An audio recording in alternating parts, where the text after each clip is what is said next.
it's nowhere in the air. It's your bag. No.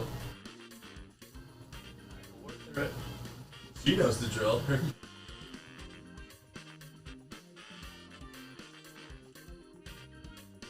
Alright, there we go.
Oh, I was on the phone.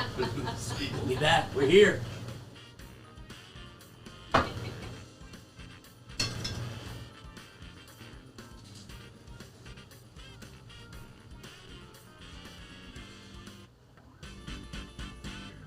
Welcome in to a Wednesday edition of the Jordy Culotta Show, live here from a cold UDL. Feeling good here on this summer day. If you didn't think it was live, you just found out the show was very live. Yes, very live. Technical Very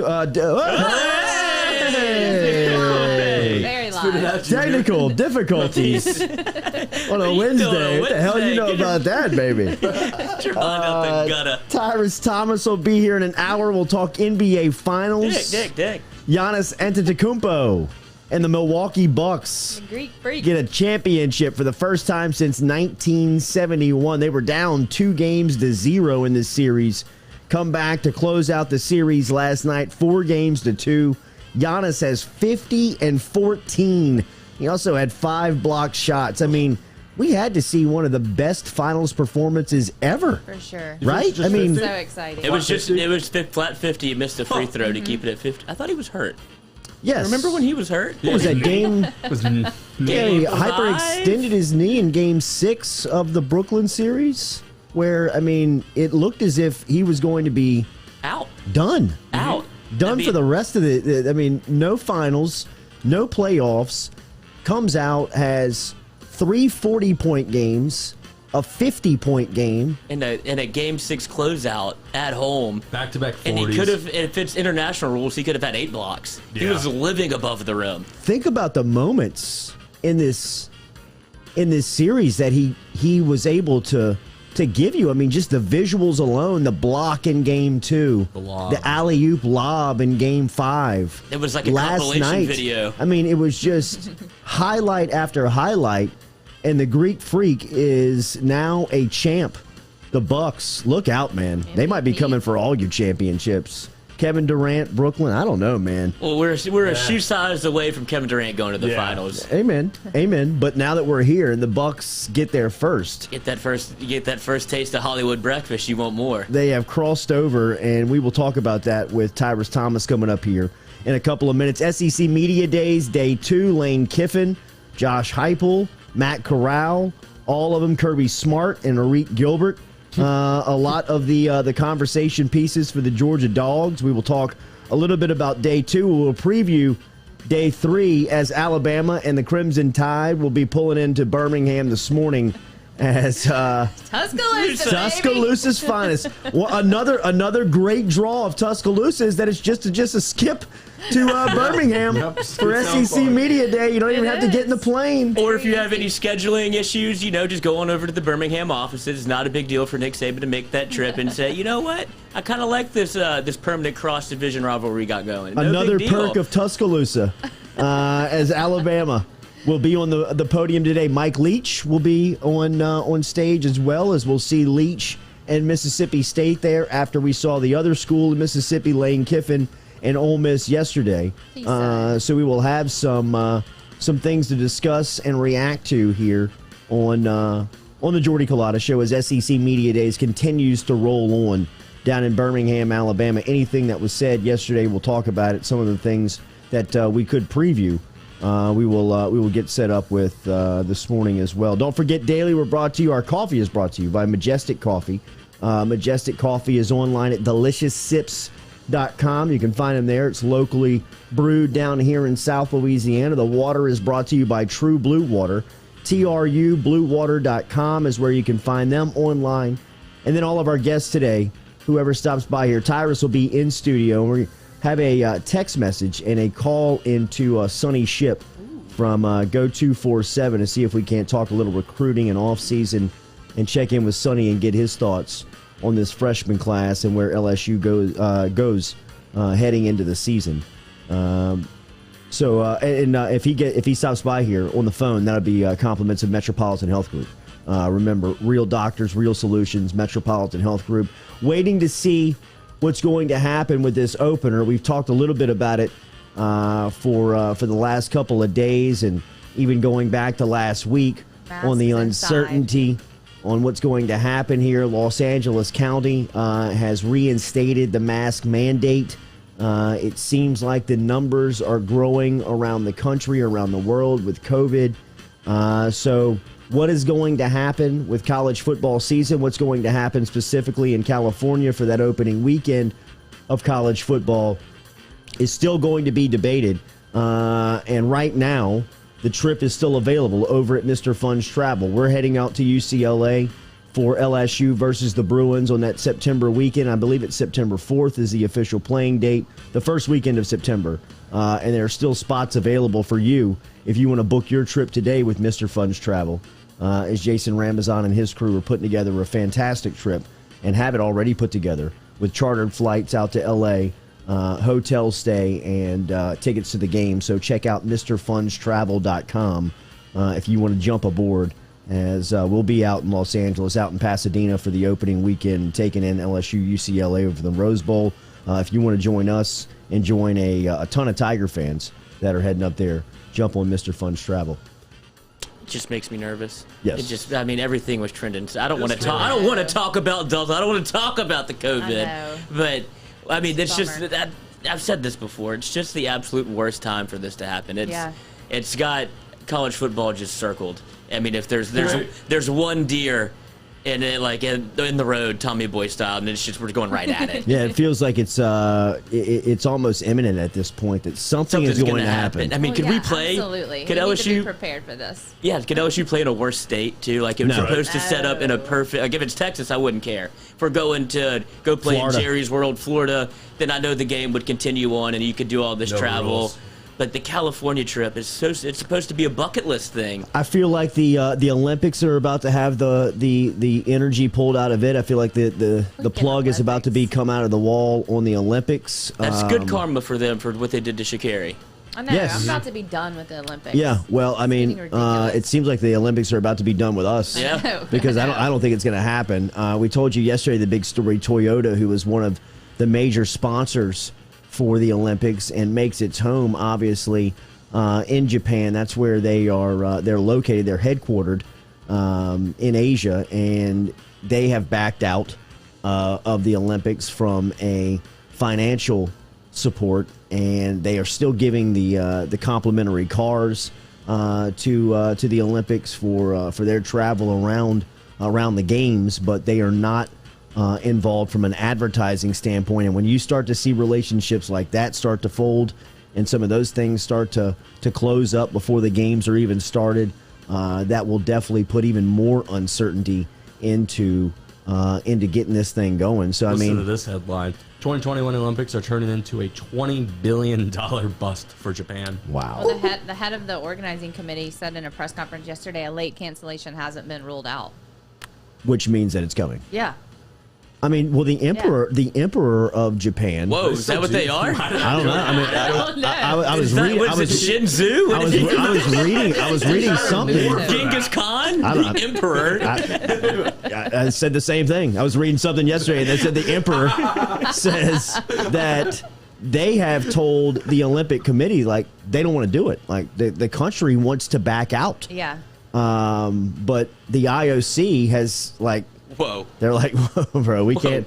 We got too much financially committed to the games, and there's way too much money that is at stake here, and they're the ones that are trying to continue this thing on. It seems like everything is swayed against the Olympics happening. Are you guys gonna watch it? I don't think I'm gonna watch it. I'll check into like the cool parts. Wait, does the IOC rule over an emperor? I feel like emperor is like this title where you're at the exact like tippy top Well, of any mountaintop. They have a prime minister in Japan. It's the prime minister, not the emperor. Yeah, no, the emperor after World War II. That's kind of after Shanghai Noon, they got rid of that. Yeah. Did y'all know the Olympics have been canceled 3 other times in history? Summer Olympics. Really? For what? Yeah, War? Wars. World War I and II. Yeah. Twice for World War II, 1 for 1. I can't say World War. World War That's when you go and twice WW2. for World War II, yeah. This would be the third? This would be, this would be the 4th. 1916, 1940, and 1944 were the cancellations. Yeah, that's when Germany tried to march out their super soldiers, and America still took them down.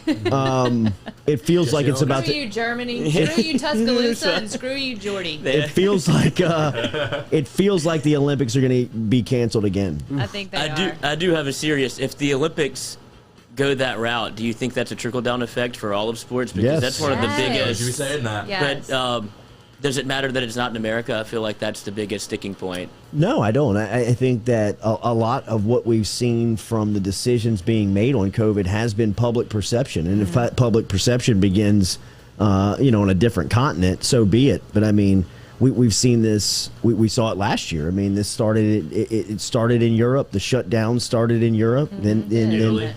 Over to Italy, and then slowly made its way to America. And once it was here, I mean, all of the decisions that were made were in line with what we saw come before it. So I think if you see the Olympics canceled, if you see those events being moved and postponed and suspended, I think you need to brace yourself for what could possibly be coming down the pipe here for college football season or just football season in general. Yeah. Let us have this one. I don't know if the NFL would budge. I mean, they were the only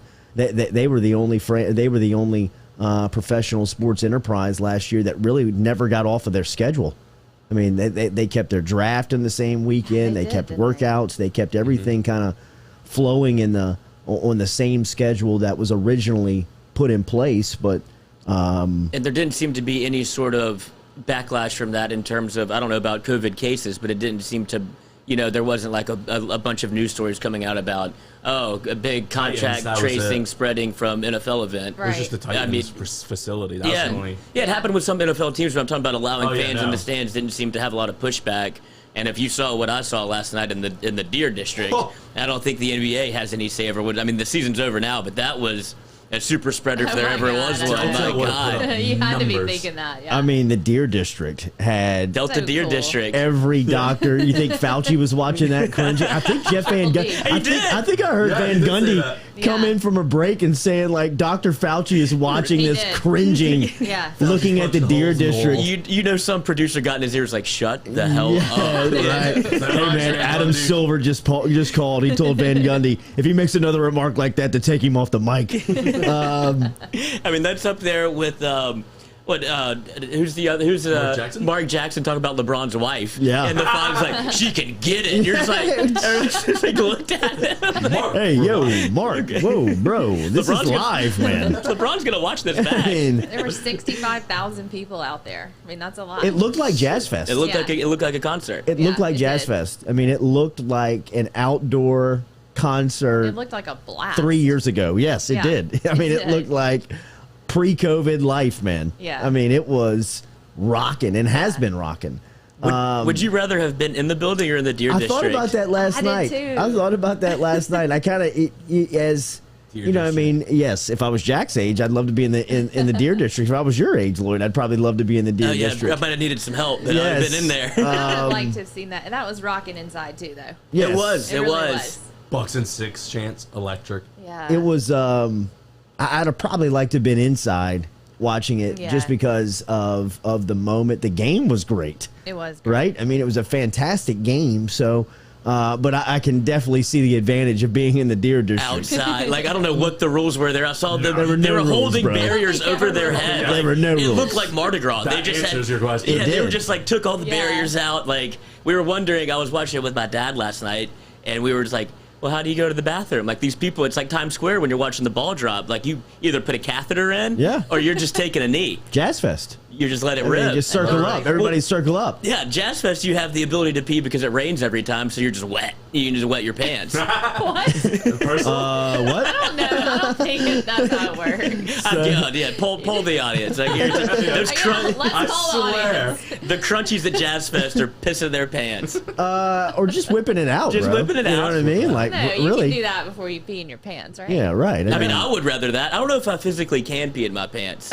Like, if when I go to the ocean, I have to whip it out. Like, I take the knee and go down. No, Wait, you don't. Yes. inside the water, And you there's a still mental have to block, do which that? I'm very Stop. thankful for. Like, I don't want to be able to pee in my pants. That's a weird. I know, but you're in the water. I know, so I let that water go. You know, I meet him Wow, halfway. Lloyd, strange takes. You take a- Yeah, that is weird. I just thought about Interesting. that. Back-to-back strange takes. What was the Yeah. that I peed my He- pants? Well, obviously I At don't, Jazz Fest, Right. but yeah. I know that the crunchies do.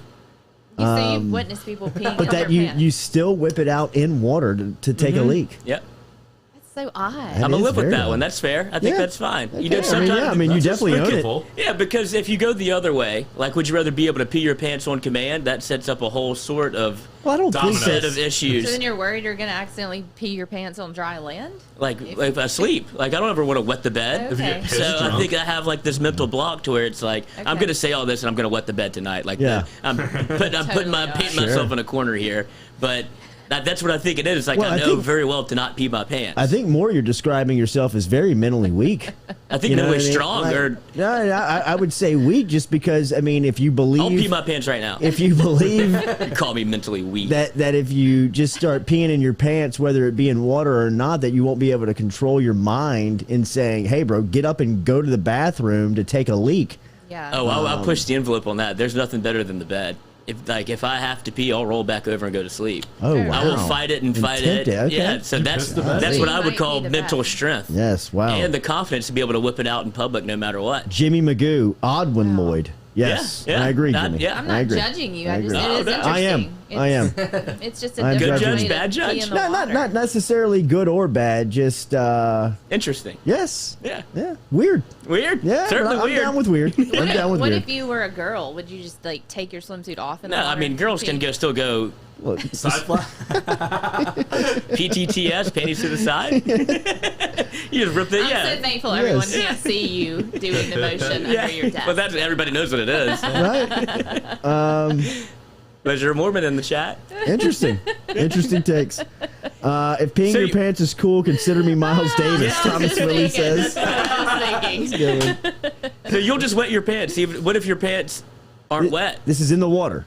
No, this is out the water. No, I'm not. Okay, I'm so I'm there's- whipping yeah, it that's- out. yeah, that's I'm whipping the it line. out. Okay, In okay. fact, I was in Tuscaloosa over the weekend. yeah, you Yes, were. don't know if you've heard. I love the place.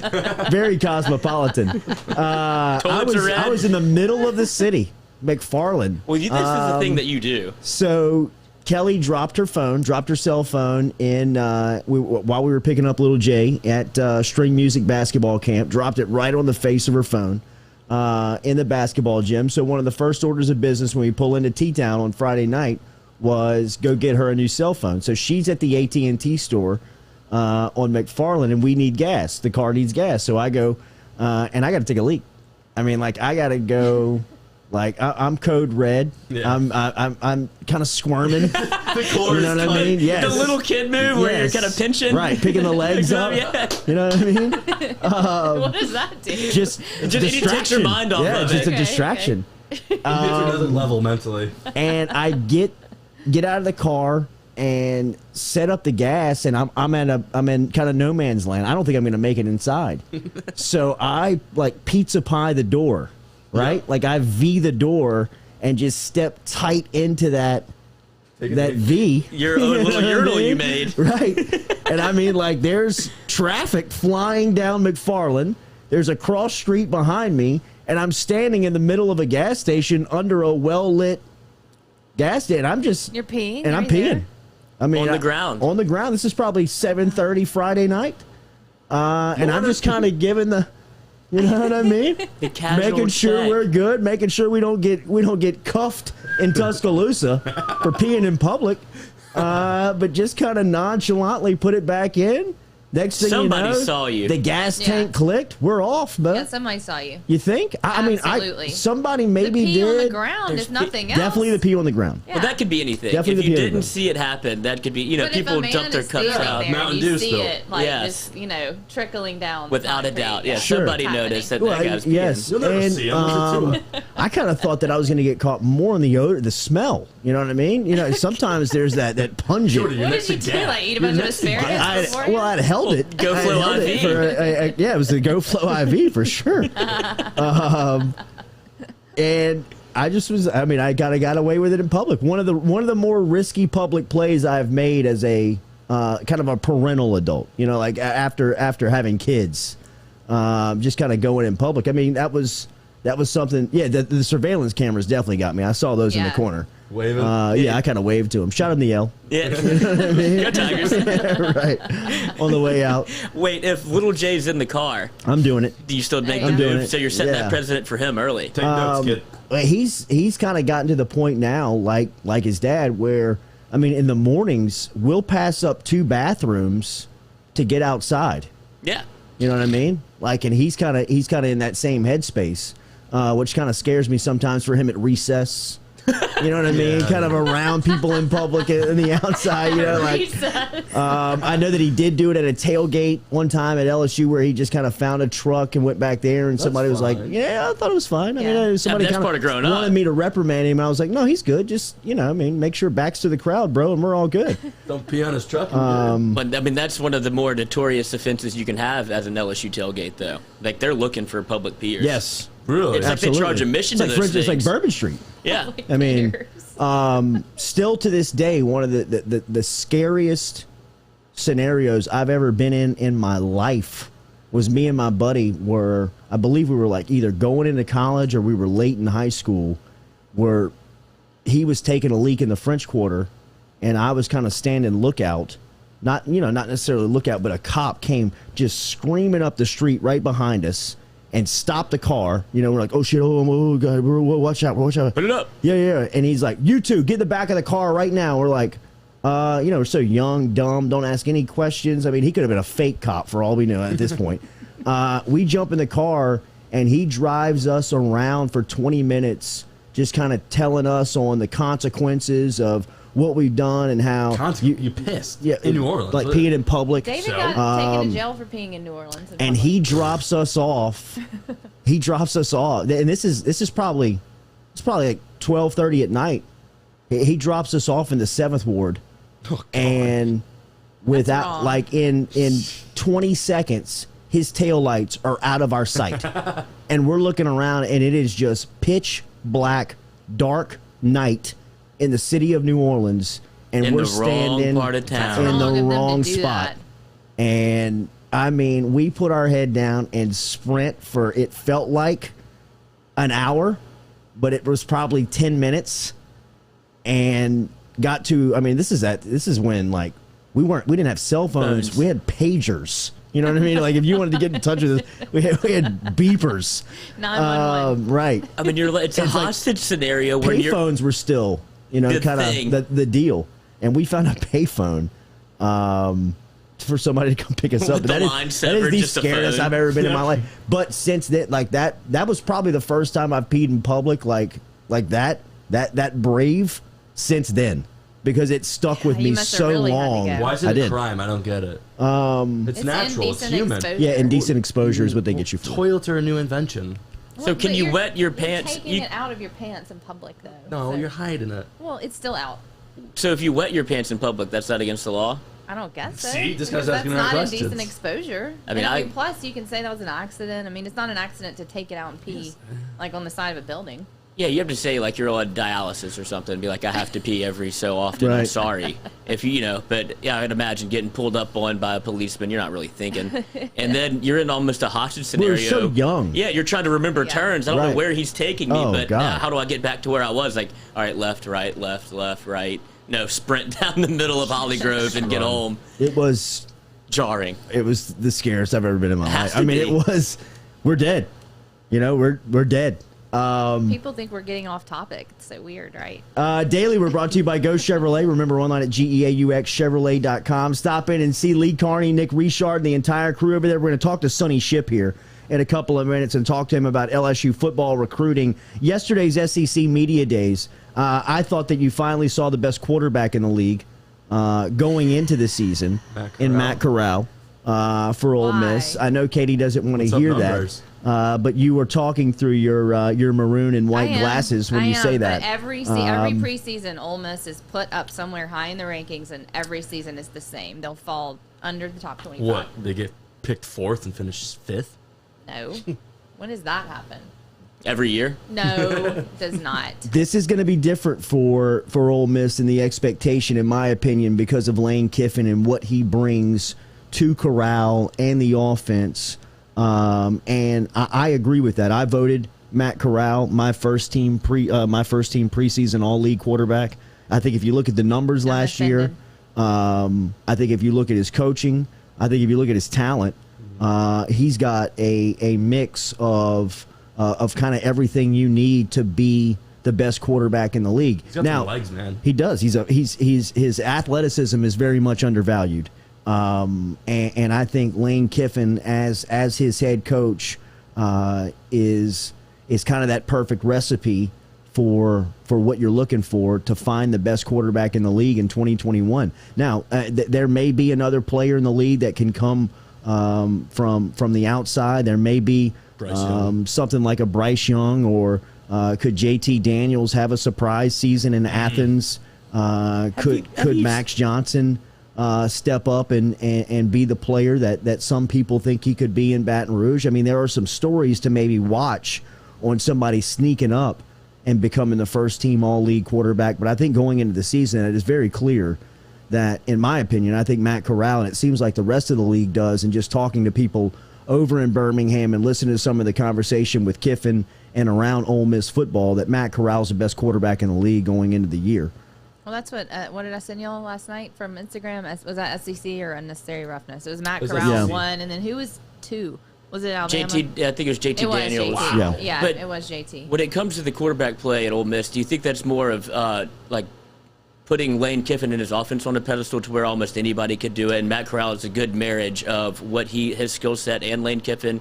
But I think Lane Kiffin's offense, you can almost put anybody in there, and they're going to throw for over 300 yards a game. Well, I think he's shown that he can take just about anybody at that position and make them relevant. I mean, the Blake Sims argument of taking a running back and making him, a very competitive quarterback, or a Jacob Coker who won a national championship at Alabama, who couldn't walk and chew gum at the same time. I mean, there's a reason why Jimbo Fisher gave up his backup quarterback to Nick Saban.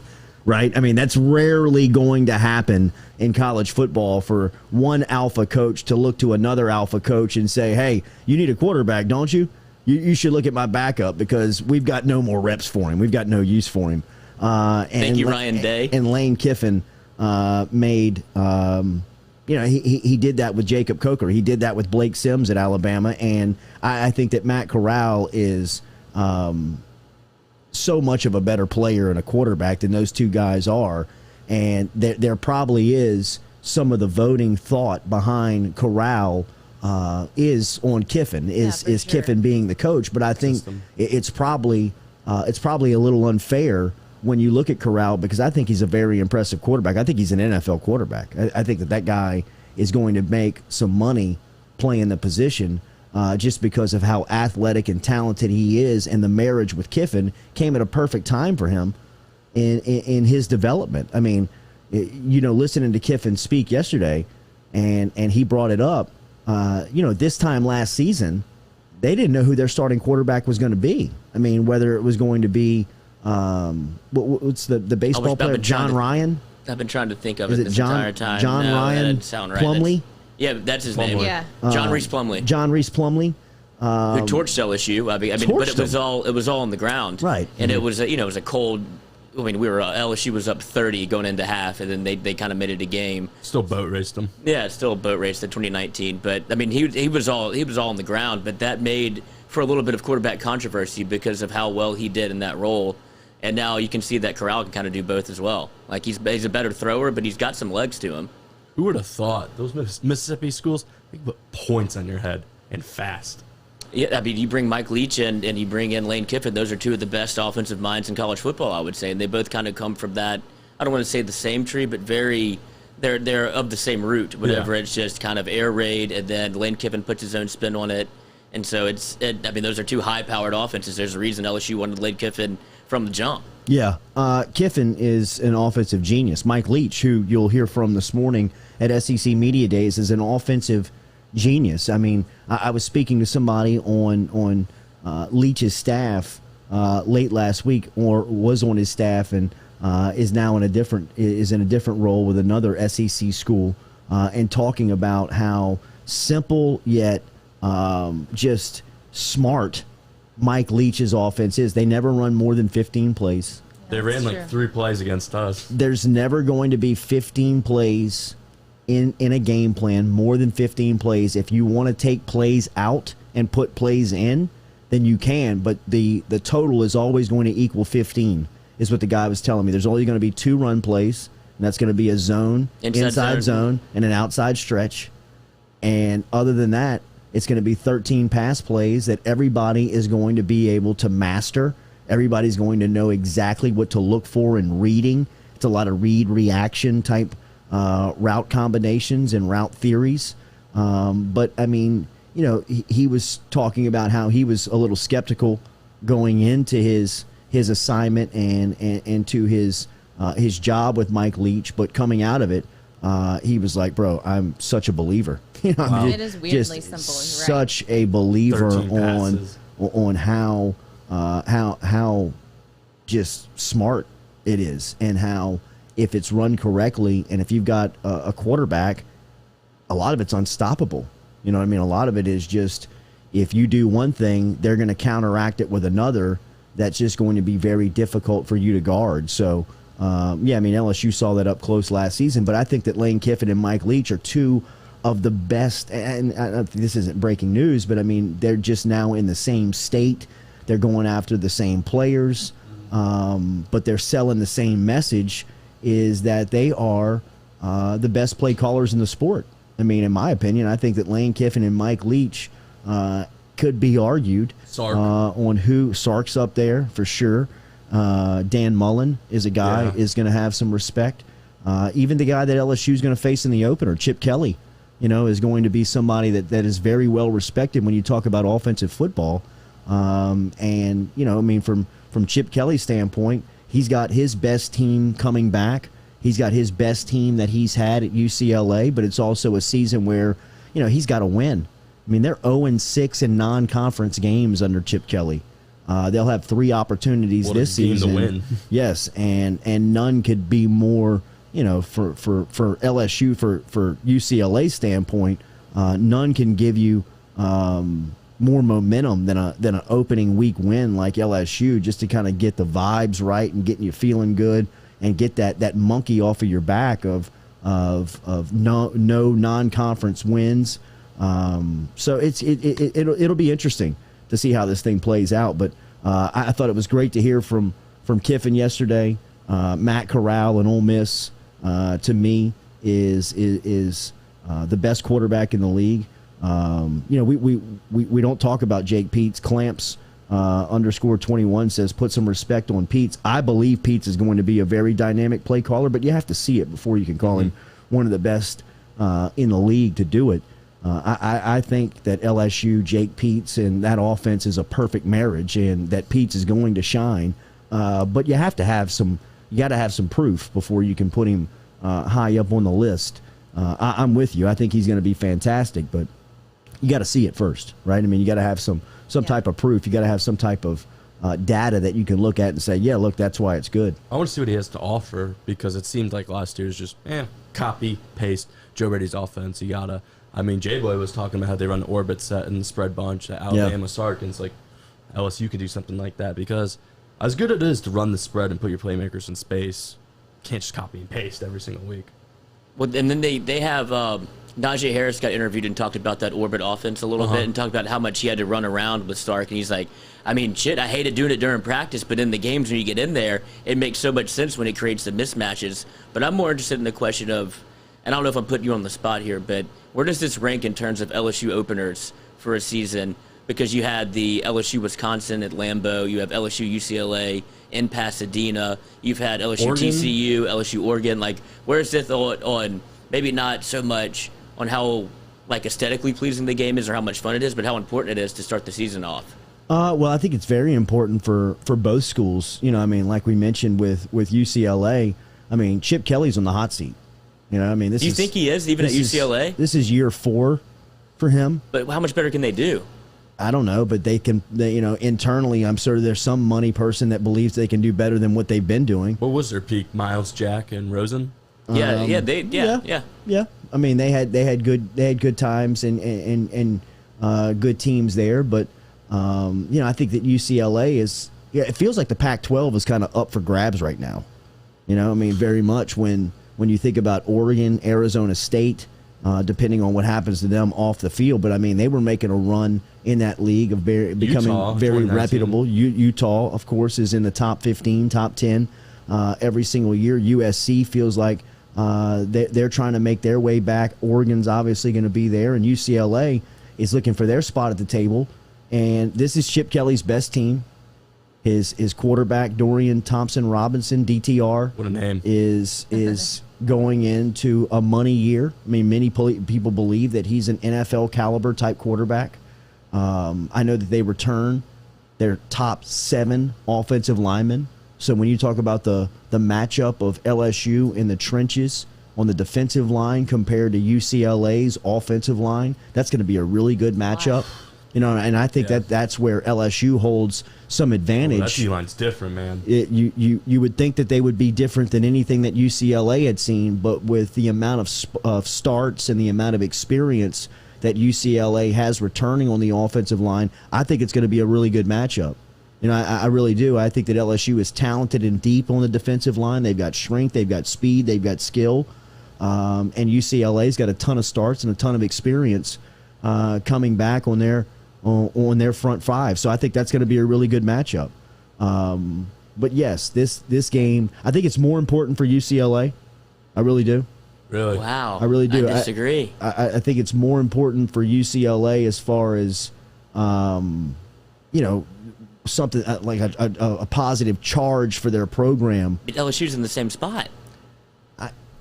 They won a national championship 2 years ago. I mean, UCLA is coming from some black hole depths of looking to try to get back to relevancy in college football. At least it gives them a recruiting edge. You know, like I've said on this topic, LSU is going to win or lose the national championship through the SEC. Yep. They're going to set their championship radar on how they perform in conference. I understand that the UCLA game is going to bring a lot of eyeballs. It's going to be a really big opportunity. It's going to be a really nice chance for LSU to get into a different place in the country and play football against an opponent that they rarely get a chance to go and play. But when you talk about what they can accomplish in 2021, they got to be their best week in, week out come October through late November, and that's going through the SEC schedule. Gauntlet. And to me, the UCLA game can be overcome. It is a game that you can go and let's say you lose on a field goal at the gun and you compete well all day and you got some positive things to come back to Baton Rouge with, but there's some things that you need to clean up. That sounds like a typical week 1 game for a good team. You know, so if you're gonna sacrifice a game and you're gonna lose something and you want to keep your goals and your aspirations alive, you'd rather lose in early September than mid-October. True. I understand that on the macro level, but after everything that LSU just went through, a 5-5 season, the turmoil inside and outside the locker room, and everything, all the positive momentum they've built back up to this point, I feel like if you come out and fall flat in week 1 against a non-conference opponent, and where, like you said, all the eyeballs are on you, and you don't know, and if you do lose, and what are the chances of you see 2 quarterbacks? Like, this could be a situation where everything comes crumbling to your feet in week 1. Well, that's right, like, it's going to be a lot of Chicken Little scenarios when if LSU goes to Pasadena and loses 41-35 or whatever it is, and it's like, well, the defense still isn't good. The offense hasn't figured it out. We don't know who the quarterback is. There's a lot of scenarios where this season could end before it even starts. Well, yeah, look, I think that there is a catastrophe syndrome. There is a catastrophe scenario. And you have to take the fan bases into account. You say they won't give a shit if they lose week 1? Well, I mean, LSU will freak out. Yeah, there's no doubt about that. But from the internal workings of a football program, that's the stuff that they don't care about. You know, they don't give a damn about how the fan base is feeling or how unimpressed the fan base may be or how pissed off the fan base may be. They're trying to figure out how to win games. And what I'm telling you is if they go over there and they have that scenario where they play 2 quarterbacks, they can't move the football, they get people hurt, and they get beat bad, yes, that's going to be a scenario that Ogeron's going to have a lot of questions to answer there week 1. But I'm telling you is my scenario is they go over there, they compete, they get into a good game, they lose 30-27 at the end. Right, where they kick a field goal. UCLA kicks a field goal and they win at the gun. While it sucks and it's terrible and you hate to make that trip and go out there and lose like that, from the internal workings of the football program, you can get back to Baton Rouge on Sunday and still have everything you want to play for alive. If you go take that scenario that you're talking about to Alabama or Auburn or Ole Miss or Mississippi State, and you have that scenario play out where you lose, well, then your season's done. Your season's over from what you want to accomplish because you got to be alive in the SEC West to be in Atlanta to represent the conference to play for a championship to give your program a chance to go play for a national championship. That's what LSU's playing for this year. They're not playing to win against UCLA. They want to win the game. They're competing. They're preparing to win the game. They understand the importance of starting fast and starting fresh and going and win that game. If they don't, it can be overcome. Is all I'm telling you. That's what I believe. I think that LSU is, and let the record state, I think they're better than UCLA. You know, I think that the point spread says that 3 months out from kickoff, and the closer that this thing moves to getting underway, that number's only going to go up. Because I think LSU, at every single spot, when you talk about man on man, 11 on 11, 22 on 22, LSU just got better players. And when it comes down to it, especially in week 1 scenarios where, you know, I mean, you're just kind of getting out there and you're flying around fresh and everybody's running around. And for the most part, it's as healthy as your team is going to be all season long is going to be week 1. And when LSU's playing at tip-top speed and when they're playing motivated and they're playing a different opponent, they're going to be in a place where they've never been. I think that they're better and they should win. But if they don't, they can overcome that. No, if we lose, there's a reason why the head coach gets paid handsomely. If you lose, you still have to focus week by week. I know it's hard, but that's why they pay you the big bucks. Look at Oklahoma this year. Oklahoma lost week 1. They got upset, and they were still in the college football playoff contention all year. That's why Lincoln Riley gets paid pretty handsomely. That's why Coach O is going to have to get paid handsomely. Yeah, I mean, it's Coach O gets paid handsomely. Yeah. You know, I mean, he's making he's making $7 million a year.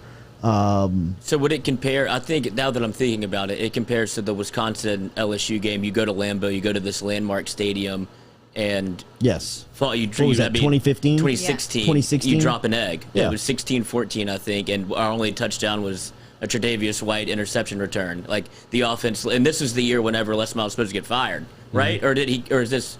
No, this is Les's when he got fired. Yes. Well, and he promised that the offense was going to look different, and they came out and they ran toss dive on the first play. Like a big old just nut scratch at the entire just fan base. An FU. I'm doing it my way. Exactly. And I think Orgeron has shown you that he is willing to adapt, right? Like he's going to change. He sees that last year's formula didn't work. He blows it up. He brings in the guys that he sees as a better fit, and they go out there with a better plan. So, but that season ended 8-4 with the Citrus Bowl win against Louisville. Yeah. But that was the year he got fired. You just don't adapt during the summer. You adapt during the season. And so if you lose, you got to adapt. But my question is, would you take that 8-4 and a Citrus Bowl win? Like, I don't think so. No, he'd lose his job on 8-4. I think that he would be in trouble at 8-4 after a 5-5 season and the stuff that's happened off the field. I think that he would be in some serious hot water if he went 8-4 this year. Daily, we're brought to you by Johnson and Spillers. They are the dentist here over at the Jordy Culotta Show. Went and got the 3-week update yesterday on the tooth. We're all good. We are on schedule. Everything is set to go. What happens next? That's a modern miracle. It is. It is. Next is going to be got about 2 months into this, and then we're going to put a tooth implant in, which is going to take about another 4 months. And then we go in there. I mean, it's a year-long scenario, bro. Did you know that going in? I did not. Sounds like you blew your leg I did not. I think it's a faster recovery. Was there an easier way to do this? I don't think so. Just pull it. Like just a different, like just a fake tooth to put like the bridge in. Johnson told me. I mean, so Dr. Spillers told me that in dentistry, the worst thing that they can do is tooth extraction and a bone graft, specifically on your front tooth. I was like, "Are you kidding?" He was like, "No." And that's what in our job, what you got is usually, kind of like a worst case scenario. I mean, extracting your tooth, bone graft, and then having to kind of go through the process of restoring the tooth is just it's a long process. How did this happen? What did you do? Golly, man. I mean, bar fight. Yeah, right. I'd love to tell you it was, but I think I was in like 6th grade, and I was playing basketball at St. Jude. Which is where I went to school over there on the corner of Highland and Gardere.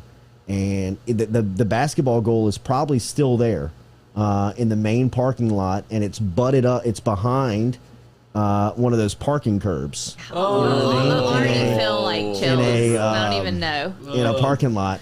And I went up for a layup. Dunk. I went up for a layup, and the guy that was standing under me kind of ducked down. Like kind of put his head down. And when I came down, my body landed like right here on his back, and I just kind of rolled over him. And when I rolled over like teeth first into the curb. God, you got curb into the stomped. curb. I did. I got curb chills. stomped. I hate that. I hate teeth stuff. What movie is that with Edward Norton when he American History X. American History X when he curb stomps him? Oh, I can't watch that part. I can't either. The sound. The sound. But that's what this is from. That's what this is from. Yeah. If you want that experience for yourself, visit But Dr. Johnson and Dr. Spillers made that experience as good as it could be. They really did. I'm telling you, Dr. Spillers is the best, man. He's been there since day one, and he was the one that said, we got to get this done, man. He said, you're a po' boy bite away from losing your tooth, man. An English sandwich bite away. We got to get this done. Yeah, that's right. I would never. I would never. JohnsonSpillers.com is where you find them online. All right, let's talk to Sonny Shipp. From Go 247. Give me 30 seconds to reset. We'll come back, talk recruiting, talk LSU, talk the scenarios of the season with Sonny Shipp, all coming up here next on the Jordy Culotta Show. Peeing in public. Yes.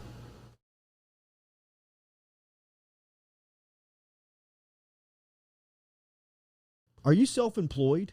Then you need to learn about Angel Oak's Home Loans Bank Statement program that they're offering, which makes you eligible as a self-employed borrower to purchase or refinance a home without requiring a tax return. If you want to learn more, get in touch with me. Email me, Jordy@JordyCulottashow.com, to learn about the bank statement loan program offered by Angel Oak. Jordy@JordyCulottashow.com to learn more.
Welcome back in here to the Jordy Culotta Show live here on this Wednesday, presented by Geaux Chevrolet. Speaking of Geaux, check out Geaux 247, Geaux 247 is where you're looking for all the updated recruiting information, anything you may be looking for at SEC Media Days. LSU picked up a commitment this week as they get in on one of the top running backs in the state of Louisiana, as we saw TreVone Citizen pledge his commitment to LSU. Makes it 15 now with the Tigers and Coach Ed Ogeron. We always go to Geaux 247 when we're looking for our recruiting information, which means that we will link up now with one of the best in the business, Sonny Shipp, who we talked to here a couple of times on the Jordy Culotta Show, is back with us here on this Wednesday morning. Sonny, good morning. How are you, man?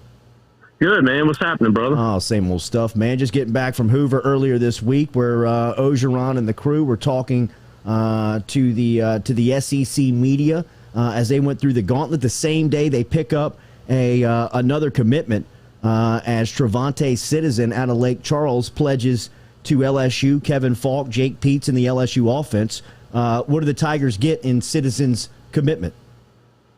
Man, I tell you what.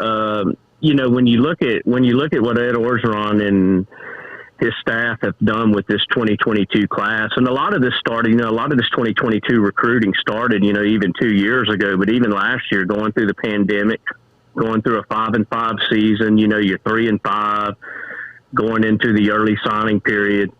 And for LSU to be able to kind of mop up like they have, coming off of all of the turmoil that they had last year, you just really got to tip your hat to that staff, because they've really done a great job of circling around these top 10, top 12 prospects in Louisiana, and just doing a fantastic job on them. And Citizen is one of the latest top 10 prospects in the state to jump on board with LSU.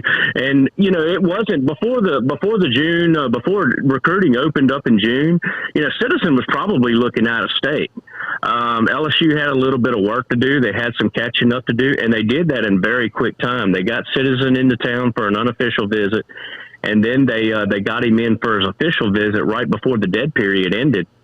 And that really kind of parlayed into them being able to secure his commitment. And it's at a position of need. They need a running back. Obviously, the other big running back in Louisiana that LSU had already offered, Le'Veon Moss, he committed to Alabama at the beginning of the month. And so coming in and being able to get Citizen, I think is really big in several ways. It's a position of need.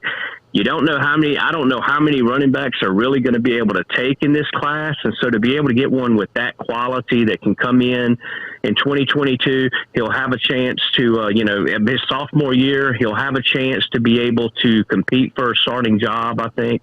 And so just a big get all the way around. What does that do for Le'Veon Moss? I know that they hadn't let off the gas on recruiting Moss right here in Baton Rouge out of Estruma, who pledged his commitment to Nick Saban and Alabama.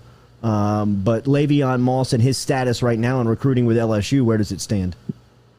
They're still recruiting him. They're still trying to flip him. And Wild Bill and I were talking about this yesterday, and I kind of take a different stance from he and even Shay. That everyone seems to think that LSU needs 2 running backs in this class.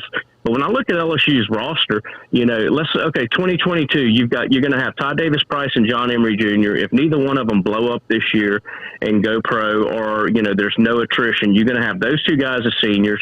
You have Josh Williams, who's going to be a junior. You have Amani Goodwin and Corey Kiner, who would either be freshmen or sophomores, depending on how much they play in this upcoming season right here. And then you add Citizen to that group. I mean, that's a pretty crowded running back room right there.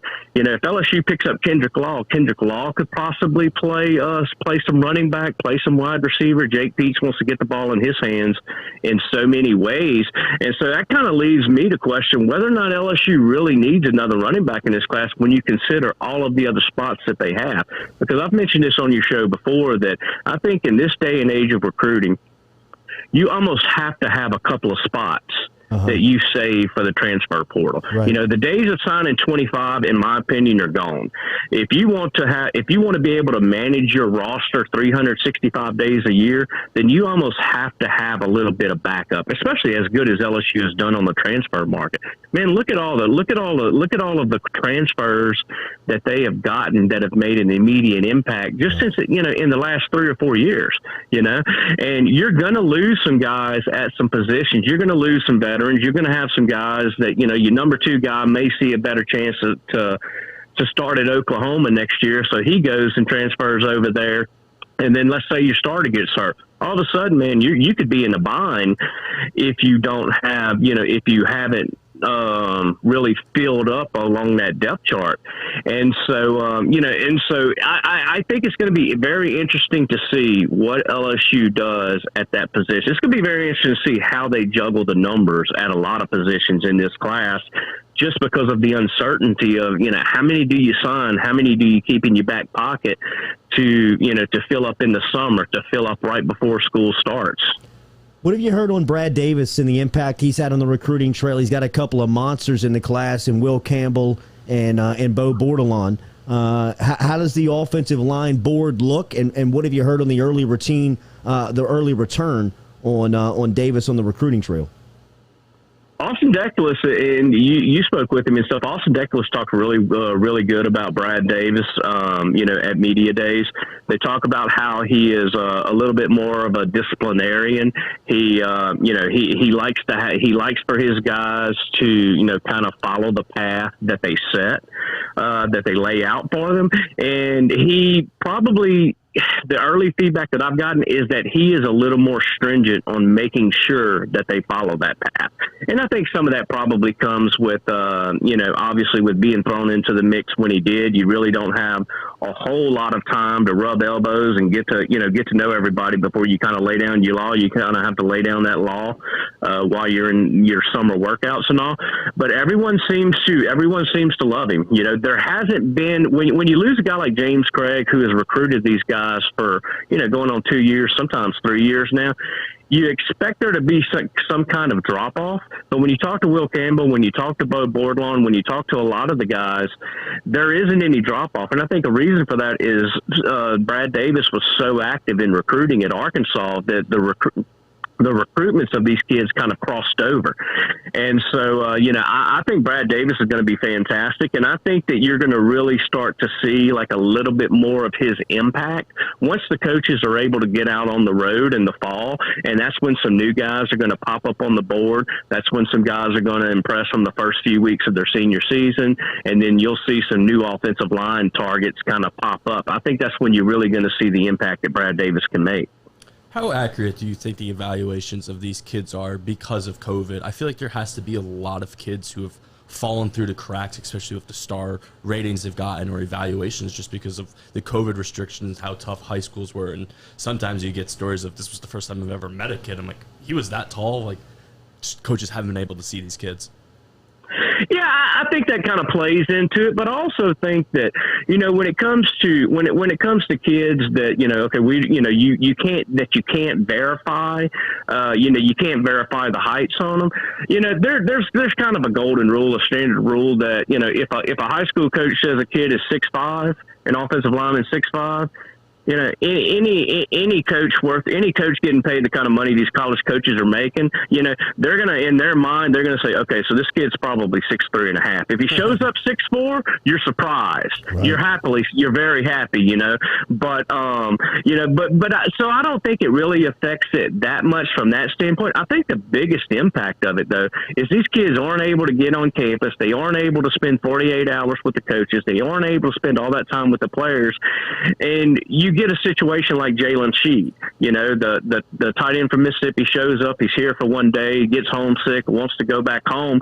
And so it's a lot harder to, I think it's a lot harder for the coaches to do those. And when I say character, I don't mean that this guy was a bad kid or anything, but it's a lot harder to be able to see, okay, how these kids are, because you don't spend as much face time with them. You don't spend as much time with them, see like, okay, this kid's a mama's boy. He and his mom are super, super tight. She's not going to be able to get here, to watch him play every week, but you got Memphis that's right up the road. You got Ole Miss that's right up the road.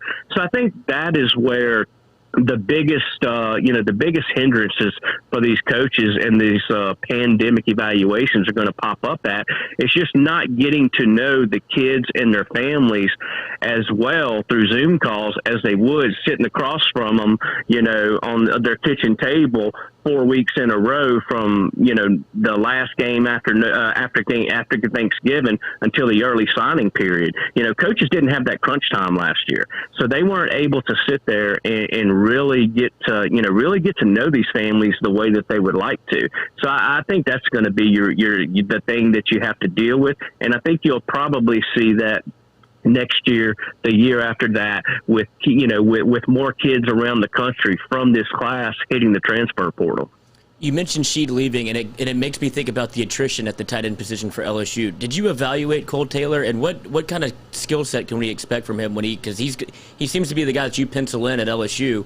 So what's his skill set, and what does he bring to the table in terms of a tight end? Well, he's picked up. He's gained a little bit of weight. He's gained a little bit of weight. And one thing Cole Taylor did in high school is that he probably about 90% of the time he lined out wide. He wasn't in as an H-back. He didn't line up as an inline guy a whole lot. So all of that was kind of new to him. Obviously, at 6'7", 235 pounds, you knew the kid needed to put on some weight, and he has done that. Now, I think he's now getting closer to that type of guy, to where you can, if you do need to go too tight end, that you could go with Nick Storrs and you go with Cole Taylor. But I think I think LSU's game has really, and LSU's philosophy is really kind of transforming to where, you can say they have a tight end on the field to go with three other wide receivers, but really, you're basically looking at four wide receivers, because if you go back to 2019, you flank Thad Moss all the way out wide. Well, why do you have to flank a 245-pound tight end out there? Why can't you put a 220-pounder like Jack Besh out there? A 225-pounder like Jake Johnson, who is also going to be a big threat. So I'm not a huge proponent that LSU is so far behind the eight ball now at the tight end position, because after this year you have Nick Storrs, who's a senior, you have Cole Taylor, who will either be a sophomore or a junior depending on how he wants to do his classification, with last year not counting. You're going to have Jack Besh, and then you're going to have Jake Johnson. And so that's why Shay and Billy think they're pretty strong proponents that LSU needs another tight end in this class to kind of replenish those ranks. But that's another position that I look at and I say, okay, do you really need two tight ends in this class? You got the number one tight end in the country coming in Jake Johnson. You got Jack Besh, who I think is going to put up a ton of numbers this year, and he's really going to be just an electric kind of tight end / wide receiver. And so, why do you really need to get another tight end who is just going to be put in there on 3rd and 1, 3rd and 2 situations? Take the Sean Payton approach. Take your most athletic offensive lineman who is a backup and put him out there and let him do the same thing. Because if you've got a guy, let's say Jalen Sheed would have played this year. Well, Jalen Sheed's in the game. No one's going to be worried about his receiving skills. This kid caught, I think, maybe 8 or 9 passes as a senior. His team never threw the ball. He was never known for his pass-catching ability. And so, how does LSU address that? How does LSU address the tight end position in this class right here? Because like you mentioned, you're already at 15 commitments. Let's say you only got room for 8 more. All of a sudden, you start squeezing in some guys like a Quency Wiggins, another defensive end, another safety. You need to get another couple of offensive tackles. You got another wide receiver. You got another Kendrick Law. You got Kendrick Law out there. All of a sudden, those numbers start getting really tight to try to start squeezing in what I think is multiple guys at a position that you're only going to have one at that position on the field 95% of the time. You mentioned Wiggins, and I spoke to a recruiter at LSU who said that they have Wiggins, the number one player on the board right now, because his position is more demanding on draft spot, being in a defensive end, that there's more demand on his position. How do you evaluate Wiggins, and where's his recruiting stand here in midsummer heading into his senior season? That dude is an absolute freak. Woo. He is an absolute freak, man. I can't. Man, a few words. You know, I can't. Yeah, I can't recall someone off the top of my head in Louisiana in the recent classes that you just looked at and you said, "Man, that dude looks like a Greek god." Mm-hmm. You know, I mean, he is just physically. You know, you're talking about a guy 6'5", 6'6", 270 pounds. And I mean, no fat on him whatsoever. Just chiseled, yoked up, and I mean, this dude is just a physical specimen. The way you draw them up. Now, if his game translates, and I think it's going to as a senior, because I think what you're going to see is now you're going to see a guy who is going to be comfortable with his technique, who will not be thinking on every play as much as he had to last year as a junior. He's going to play a lot faster. He's going to play a lot more explosive as a senior. And I think you're going to see those numbers really take a major rise as far as his recruiting rankings go. So to hear someone say that, I'm not surprised. I mean, I can remember at that first camp that we talked about with Will Campbell and Quency Wiggins, the battles that they had at that LSU O-line D-line camp. Yeah. And as soon as it wrapped up, you know, one of LSU's coaches walked by me and he was like, "If that dude ain't a 5-star, I don't know who is." Seriously. I said, point noted, Coach. I'm going to pass that on. I mean, he looks like how you would sketch it. I mean, if you were to say, draw me a 5-star defensive end, I feel like people would give you a sketch of Quency Wiggins in return. I mean, he just looks like he's got everything. This wide receiver class that they just inked, you mentioned Jack Besh, is probably the headliner of the group when you talk about Brian Thomas, Chris Hilton, Malik Neighbors, Jack Besh all being in the class.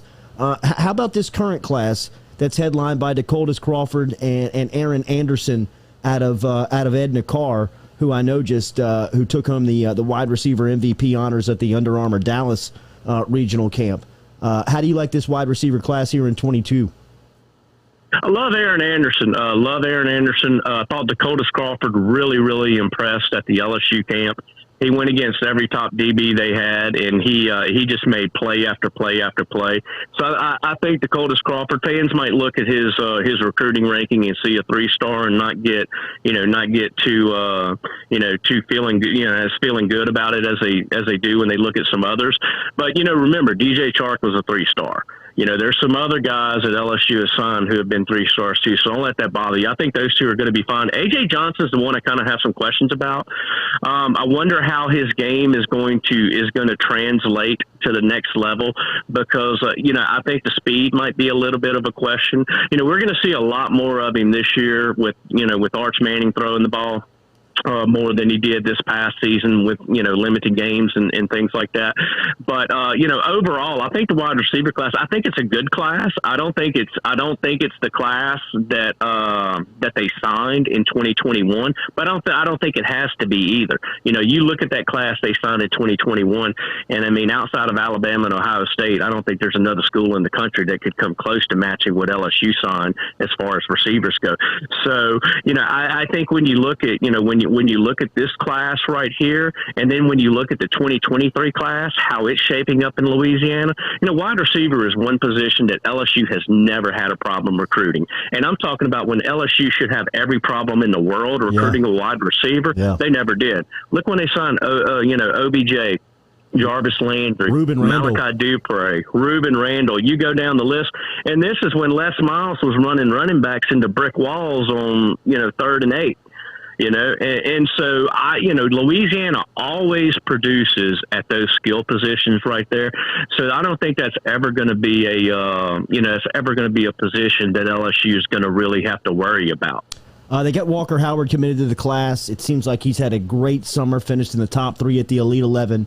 How about down the line for 2023? We saw Eli Holstein commit to Texas A&M. We've seen Arch Manning go on the recruiting tour. And then a quarterback that people may not be talking about a lot, Sonny, is right here in Baton Rouge, and Ricky Collins over at Woodlawn, who's in that same group. How are you evaluating that quarterback class down the line? I like Ricky Collins a lot, and he's another guy that I think you're going to see. When you look at his 2020 numbers as opposed to what he does in 2021, I think he's just going to put up a lot better numbers this year. Yeah. Ricky Collins is never a guy that's going to go to a camp setting and is going to just completely blow you away, because so much of his skill set, so much of what makes him a dangerous quarterback, you really can't evaluate. He can't put on display, and that's his ability to make plays with his feet, his ability to keep plays extended, not getting sacked, being able to get away from pressure. All of those are traits that, that show up on film, but you're not going to really see at a camp setting. What impressed me was that Ricky Collins he threw for Jake Peets, not once, not twice, but like 3 times this summer in the month of June. He went there, he earned his offer, and, I think that at the end of the day, I think that Ricky Collins is going to be that in-state quarterback that LSU signs in 2023.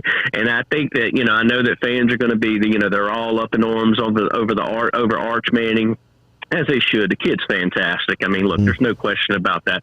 Eli Holstein, very good quarterback, going to Texas A&M, not surprised by that at all. But I think Ricky Collins is a guy that fans will get to know very quickly, and that he will be that type of guy that once they hear him talk a couple of times, once they hear how humble, how passionate he is, they're just going to fall in love with him. I'm with you, Sonny. I mean, I've seen him play basketball too. I mean, he is a natural leader. Anywhere he is, I mean, when he speaks, people listen. And I love the story of how he worked out for Jake Peets. However many times you guys need me to work out, I'll do it. He's never backed down from anything, and I believe he is a fast riser as far as recruits and going here. A lot of off-season talk about LSU's quarterback. Before I get you out of here, just give me one thought on where you stand heading into what seems like is going to be a really good competition between Myles Brennan and Max Johnson to see who the starter is. Yeah, I still take the same path I took after the spring, and Jordy, I just keep going back to look, man. If it's really this close between Max Johnson and Myles Brennan, and you really feel like you got 2 quarterbacks right there. You're basing that off of a Myles Brennan what was Myles Brennan during the spring? Maybe 85% or so. He didn't have that same zip on the ball. He wasn't able to really build up that core, work those abdominal muscles to re-strengthen them, to get them back to where they were before he got hurt.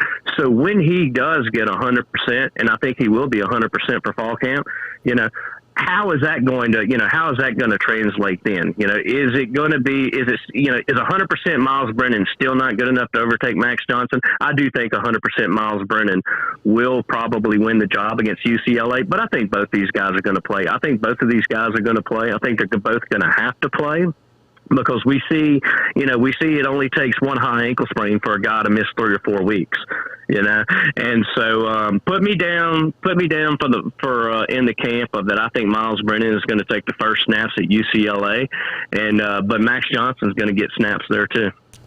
Always great to catch up with you, man. Great stuff and great information. If you want to catch up with Sonny Shipp, you can always follow him on Twitter. He is at Sonny Shipp 247 is where you can follow him there. They've got a great write-up on TreVone Citizen up on the board right now that you can find, that was authored by Sonny Shipp, talking about the impact of Citizen on this class and what he means for the running back room. And as always, great to catch up. Thank you, man. All right, brother. Be good, man. Yes, sir. There is Sonny Shipp checking in here on this Wednesday morning, talking a lot of recruiting and talking a lot of names there on where they stand going into the season. We'll talk a little bit more about that. Quency Wiggins hurts. Just people saying, he is just what you dream of. He's the man, bro. He seems like a perfect Alabama recruit to steal. I don't know. The more that you kind of pay attention to Wiggins, and if you follow him on social media, he is always repping LSU. Like, he's always got the gear on. He was working out yesterday over at Elite Football Academy with Coach Stingley. He was working out with Christian Lakatur over there, and Lakatur was LSU geared up. I'm telling you, keep those people in his ear. We have had we've reunited We're now talking. We're past texting. We're back talking on the phone again. We're back on the phone again. Reeled him back in. Yes. Wooed him again. Yes. Called him. Going to get him in studio. Did he ever tell you you're the man? Yeah, Quency. I don't know where we went wrong, but we got to patch this up, buddy. What happened? I mean, what was the deal, dude? Did Saban give you a poison pill? Yeah. I mean, what was going on, dude? So we're gonna get him back in studio and talk to him about his recruitment at some point. Through the door frame? And I'm telling you, have y'all seen him in person? No. Y'all have not seen him in person. No. Doesn't seem like a real person. Yeah, he's yet. definitely ducking. Holy shit! He's definitely ducking to get in there. And I think if we get him in here, we gotta take him out to the UDL basketball court and throw him a couple of lobs for sure, and get it on film. No jump. Just because. Yeah, get dunked on. off the backboard. And just show off his athleticism. God, wouldn't it be terrible if we got him hurt over at the UDL court? Oh my God. Could you imagine? But we're not even going to talk about that. Wow, he would even say that. We're going to get him over here, Quency Wiggins. I'm just thinking about all the scenarios that could happen, dude. Just one windmill. You know what I mean? Bro, you throw that thing up, he'll go get it and land on 2 feet like the athlete he is. It was interesting to hear Sonny Shipp's take on the quarterback. We'll talk about Myles Brennan versus Max Johnson next when we come back here on the Jordy Culotta Show. Remember, every single day here on the Jordy Culotta Show, we're brought to you by GoFlow IV and Spa. GoFlow IV is online at goflowiv.com. They are also on social media on Instagram and on Facebook. Find out how you can check out a membership today. They have membership plans available online. They sell them in 3-month, 6-month, and annual packages. Membership includes a free treatment of what they call the basics per month. The basics is kind of the rehydrate, the health, the immune boost, the pain, the nausea, the relief shots and IVs that they offer, and any of the upgrades, and that'll be 50% off of any of the upgrades and the cocktails with the membership plans that they offer over there. So check out GoFlow IV and Spa on Jefferson Highway, 7970 Jefferson Highway, and online at goflowiv.com. Hit them on social media and make sure you tell them you heard it here on the Jordy Culotta Show.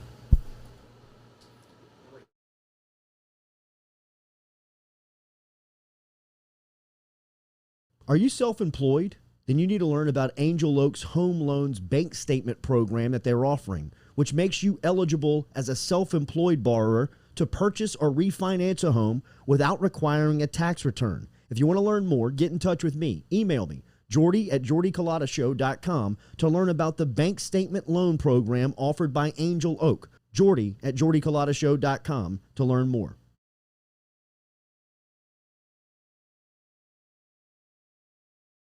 Gearing up for spring and summer down here in South Louisiana, and you want to keep your lawn maintained during these sunny seasons, get in touch with our friend Blake Abear over at Abear's Lawn Maintenance, where he says, you grow it, I mow it. 225-485-8022.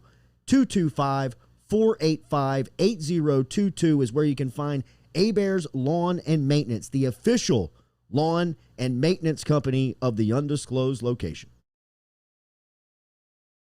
Geaux Chevrolet is proud to announce Go Express Auto Sales, the new used car lot located in the capital city of Baton Rouge, Louisiana, at 11522 Florida Boulevard. Go Express Auto Sales is online at goexpressautosales.com, or you can search them on Facebook and social media at Go Express Auto Sales, the newest addition to the family of Geaux Chevrolet. Remember, Geaux Chevrolet is located down in Laplace, Louisiana, but now welcoming aboard Go Express, the new used car lot located in Baton Rouge, Louisiana at 11522 Florida Boulevard.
Welcome back in here to the Jordy Culotta Show. Good stuff from Sonny Shipp. Remember, you can get your memberships heading into football season over at Geaux 247. All you got to do is log on there for the best in the game, whether it is you're keeping up with Shea Dixon, Billy Embody, or Sonny Shipp. They got a great team over there covering recruiting, covering all the stories. In fact, I saw Billy over in Birmingham earlier this week as he was covering media days for the crew. Wild Bill. Wild Bill. I like that. Yes. Sonny Shipp seems like the guy that gets invited to every cookout, every sit around the fire, every hangout, because you just want to listen to him talk with a whiskey. Sonny is he's great for the crew. Yes. He's great for the crew. He is Sonny is one of those guys that if you show up and he's there, you always kind of feel like you're in the right place. Yeah, at ease. Yes, kind of the Robin Fambro effect. If you show up to a game and she's sitting in the press box, you kind of feel like, oh, I'm in the right spot. All right, I'm at the biggest game in the state right now. She can churn out an article. Jesus. She's the best. She's the best. I wonder how many words she types it in it. Golly. What is good? I don't even know. What is a good rate? Over 90. Over 90? Yeah. So she's got to be like 120. Yeah, that, you know what I mean? Like words per minute. Yeah, Mavis Beacon. Hop on there.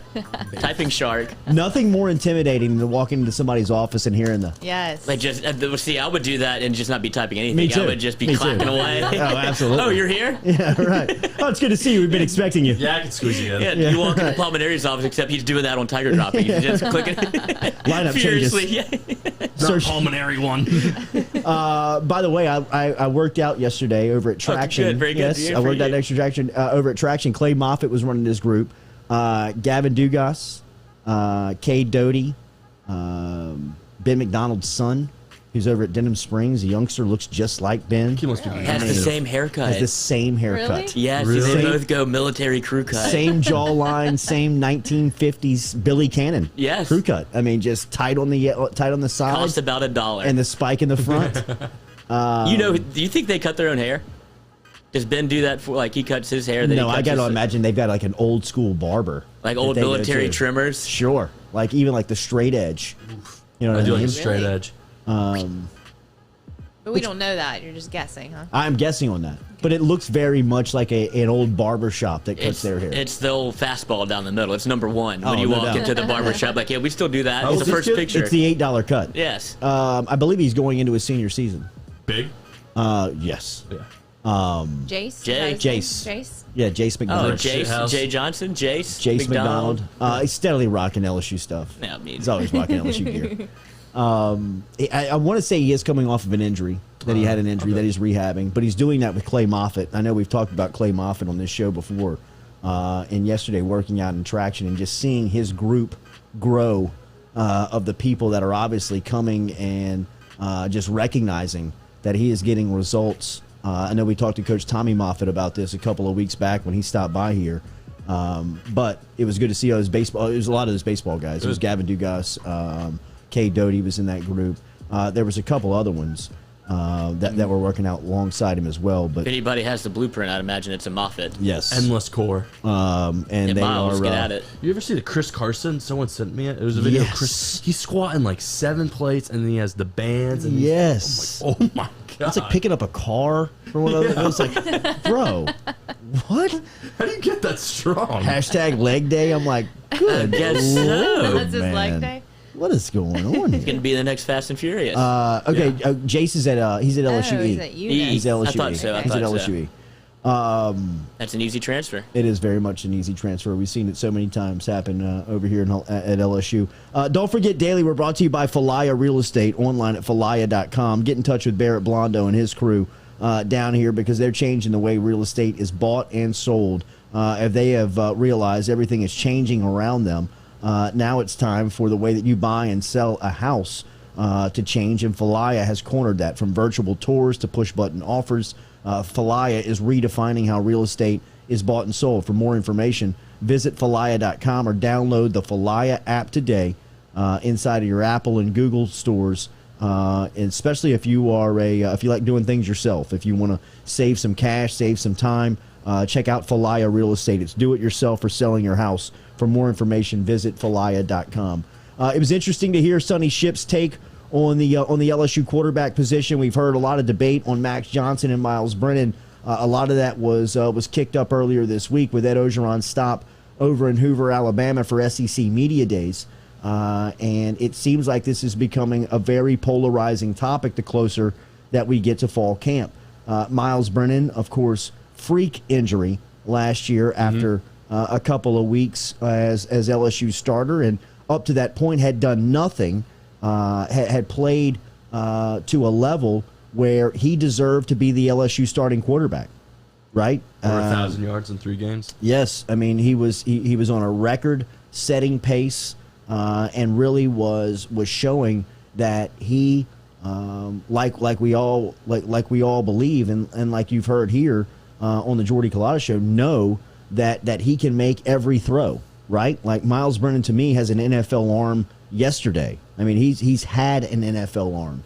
I've said a couple of times that coming back for Myles Brennan was at times confusing for me because just this college ride for him has been so topsy-turvy, right? I mean, it's just been such... I texted you that, Lloyd. I've never seen like a college career like this. It's been wild. I mean, just the type of career. I mean, recall, he played as a true freshman versus Alabama.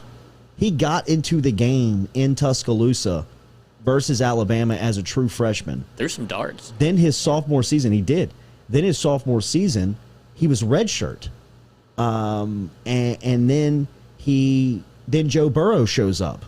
And then he gets his opportunity, and COVID hits, and he sustains one of the more freakish injuries. The injury was so freakish, they wanted to give him surgery, but for him they had to bring in like a golf specialist because of the muscles that works. A lot of golfers use it, and they would have to name it the Myles Brennan surgery because they've never done anything like that. So when you think of his career and everything that he's been through and everything that he's stuck through, I just really kind of thought that it was, enough was enough for him, right? And that the scouts, the decision makers, the people at the next level would have seen enough film to understand that, hey, the guy's got a live arm.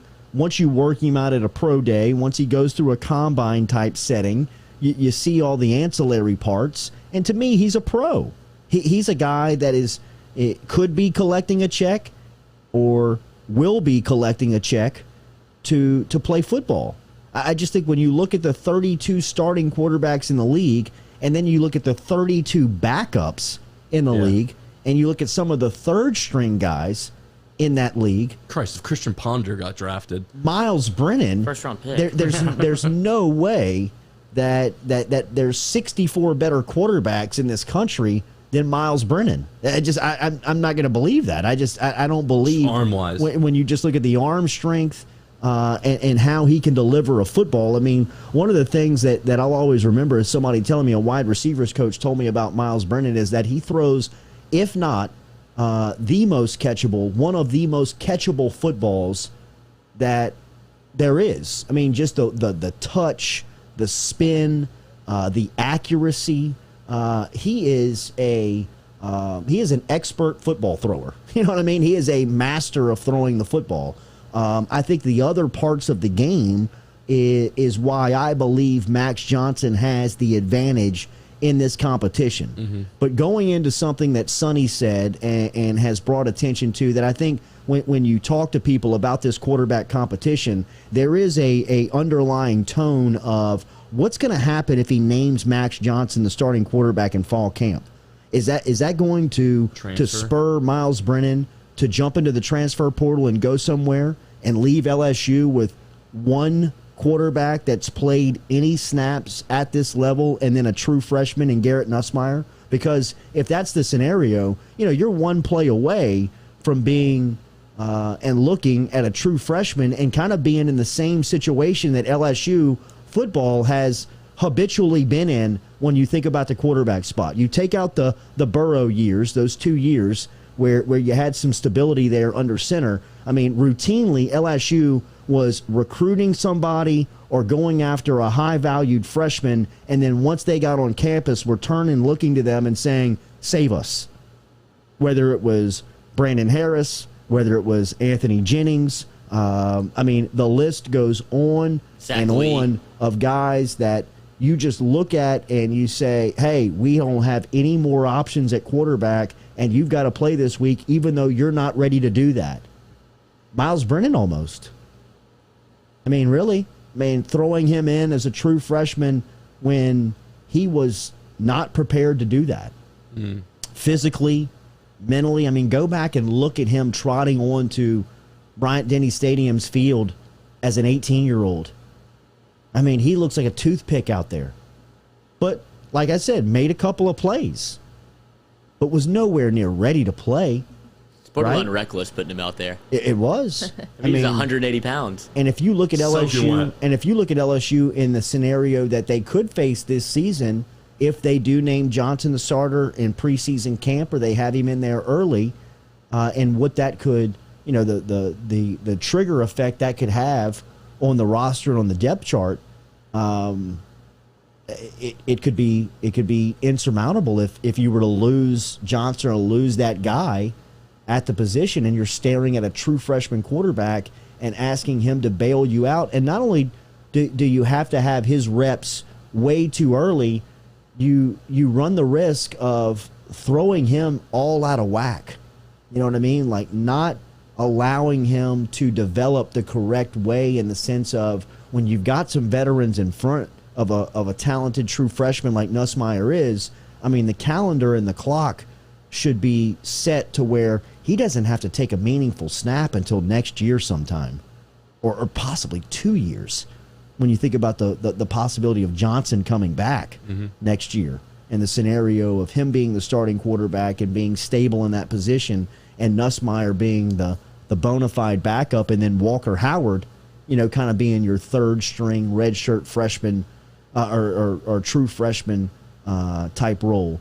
So what is going to be the scenario if Johnson is the guy, and that spurs Brennan to recruit to transfer?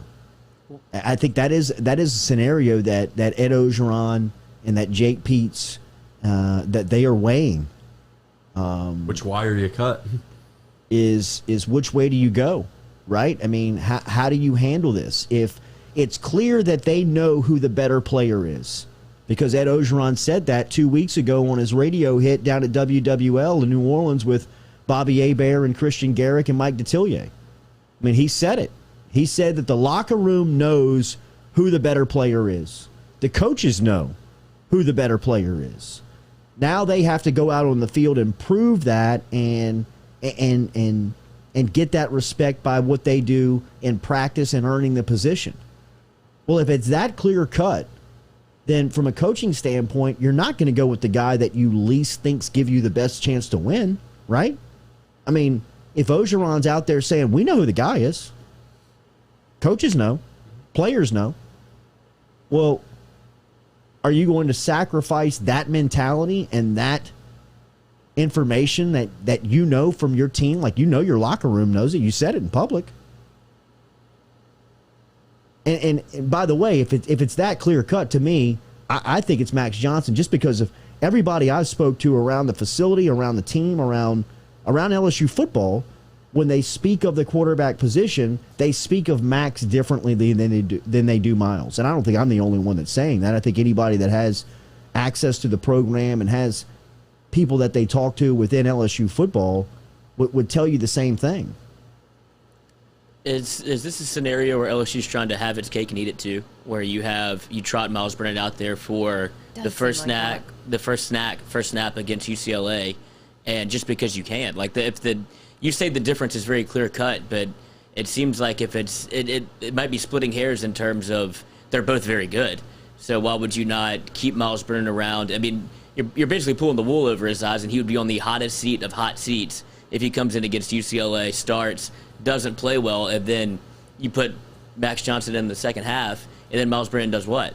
You can't transfer after that. Can you hit the transfer portal after one game?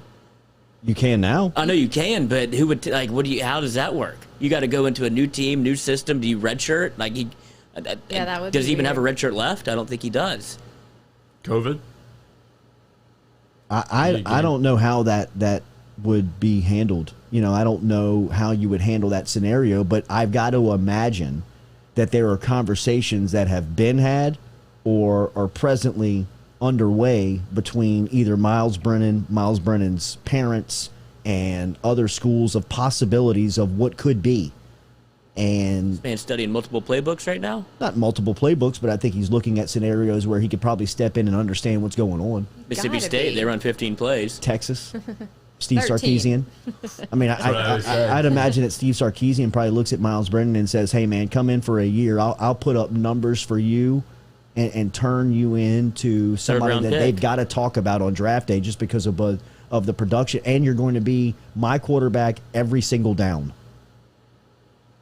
Why is that? Why is that not attractive to Myles Brennan? It has to be, right? Wait, this seems to stress you out. What do you think is going to happen? Well, I've been through this scenario before with LSU in this 2-quarterback system, and it's not the right way to do it. But at this point, it seems like a decision would have been made, and LSU is keeping LSU's best interest in mind, in my opinion. It seems like they don't want to go into a scenario where you name Max Johnson the starter, then you only have Nussmeier back there behind him, because as soon as you do that, Myles Brennan's leaving. He's not going to stick around for what? To see if Max Johnson shits in his hand and goes, okay, never mind, I don't want to be out here. Like, that's not going to happen. So that's the reason LSU hasn't made a decision yet, is because they're waiting to essentially see if Myles Brennan can play. I think they're going to trot him out there week 1, it seems like, and let him play until he makes a cavalcade of mistakes, and then they want to put Max Johnson in. It's a terrible situation to be in. But if you're Myles Brennan, I don't know. I mean, if you're LSU, you're doing what's best in mind for LSU. You have to have 2 quarterbacks on your roster, that 2 scholarship quarterbacks that you know can play. That's best case scenario. But you're freezing somebody out. I know. And Max Johnson's skill set isn't variable enough to put him in a 2-quarterback system to where, he's a run threat every time he touches the field. So it's just very awkward. Fastest way to lose your team as a coach is not to play the best player, because you lose the trust of the locker room in saying, well, you tell the public when you're at press conferences and you tell us in private that you're always going to give us the best chance to win. And if that's your theory and if that's your motivation, then why aren't you playing the best guys? But maybe it's the long con where this is the best chance for LSU to win because we have 2 guys that can do it. Possibly, but when you make a statement out into the public and say that the locker room knows because it's so clear-cut who the guy is, then to me, if you sacrifice knowing that, if you are going to admit that you see and you hear who the players understand to be the best player, and it sounds like it lines up with what the coaches think too, that if you don't play that guy, then you run the risk of possibly 2 out of the last 3 years losing your locker room again. Oh, God. That's the worst case scenario. That is the worst case scenario. After what happened last year, he cannot lose the locker room again. But I still, it goes back to, I think that there's almost no harm, no foul in trotting Myles Brennan out there for the first half, because you get both things that you want. If he goes out there and plays the lights out, then shit, let's do it again. But if he doesn't play well, then it makes the decision for you almost. Sure. And you know what? It's going to be so interesting to see how they handle this. How does LSU do this all the time? How do they do this to themselves? Like, you have 2. I mean, even when you have 2 quarterbacks, it's like you have none. Well, and I think that the best way to handle that, in my opinion, and it probably goes against popular belief, would be that if you feel that strongly about your quarterback in the month of June, then you need to name him the quarterback. I know, why in the month of haven't June. they? Because I think that they're playing politics. Like, they're how playing. How long will this go on? Like, probably all the way up until UCLA, Friday, Thursday. Yes. You think so? And It'll probably be his radio show Wednesday of somewhere along that week, midweek of game one, midweek of week one, late into week one, where he finally says our starting quarterback is going to be, or maybe he doesn't even say it until kickoff. And he just tells the locker room. That's gonna be crazy, with the transfer rules. But he's going to have to put out a depth chart in week one. He's going to have to put out, there's some guidelines that you have to do from NCAA and SEC standpoint, almost like an injury report. Right, but we've seen that not be indicative of what it doesn't really necessarily mean anything. You don't have to name a starter or name a 3 deep. You just put them in order. They're just out there. Like, it's not necessarily, as we've seen before, it's not this is the starter scenario. Like, they don't name anything. They don't put anything by their name. Well, you could just put the or. Right, exactly. That's what I was You could do the Myles Brennan or Max Johnson. A little political. Where we've seen them do that before. What's with the transfer rules? So say Max Johnson, or hypothetical, Max Johnson is the starter. Myles Brennan says, screw this. Could he transfer and play this current season? Yes. Yes. Absolutely. I mean, wow. So, I mean, you really... When's that deadline? I'm not sure. I don't think there is one. Yeah, I don't know if there is one. I guess, can you transfer? I guess you can transfer in season. Now but you can, quarterback is just the wildest position to have to do it in, where you would go in and be like, what's up, I'm Myles, how you doing? I'm the quarterback now. That's like, you get traded to NBA midseason, let's just run horns. I mean, NFL does it. You know, I mean, there's... Wow. It'll be interesting to see how LSU handles this, because they do have two quarterbacks presently as we speak. And by the way that the head coach has spoken public, it seems like there is one clear cut better than the other one. And if that's the case, and you run this thing all the way up until game time of week 1, I think that some other parts run into to possibly, losing trust with your team. Because from the coaching standpoint, from the head coach's seat, especially if you're somebody that's always going to see it's his responsibility to give LSU the best chance to win. Well, if LSU's best chance to win is playing somebody certain at quarterback or somebody that's obviously better at quarterback, how do you make that decision? When do you make that decision? And I think that's what LSU is tasked with right now. And I think the third tether to this conversation goes to the new offense that LSU is bringing in. When you have Myles Brennan, who's played in a system similar, apparently, if Coach O's going to call it the Joe Brady offense, you brought in 2 of his assistants that understood the offense that you're trying to run, and Myles Brennan has had a hand in this before. So it would make sense to see him go out there and kind of graft this thing and grab it by the horns. Like, doesn't that make more sense as a guy that's been in the system, understands it? And every game aside from the first half against Mississippi State, he played great.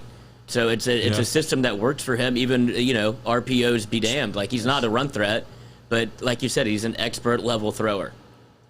Yes. So just around him. It's going to be really good competition. It sounds like. You know what I mean? Do you see them playing both UCLA? Yes. Oh. I do think. Is that worst case scenario? I do think that you have to have both these guys to ultimately do what you want to do this season. I think you're going to have that balance, 2 quarterbacks, and not that you have to run a 2 quarterback system. I just think the instability around the offensive line.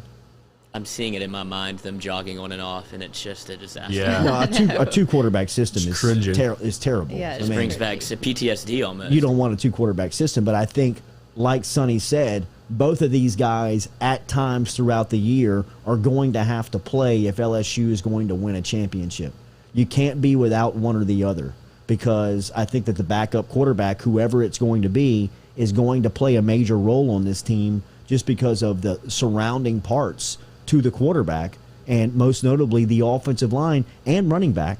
Because people forget, when you have instability around the running back, not only do you looking for somebody to carry the ball, but you're also looking for somebody in pass protection. I mean, you've got to find somebody back there in pass pro that you can trust, especially with a new quarterback. I mean, especially with somebody that is going to have to really take on that responsibility and take on that task for the team to be better. And you still don't know who that guy is, goes into a little concern of pass protection for LSU.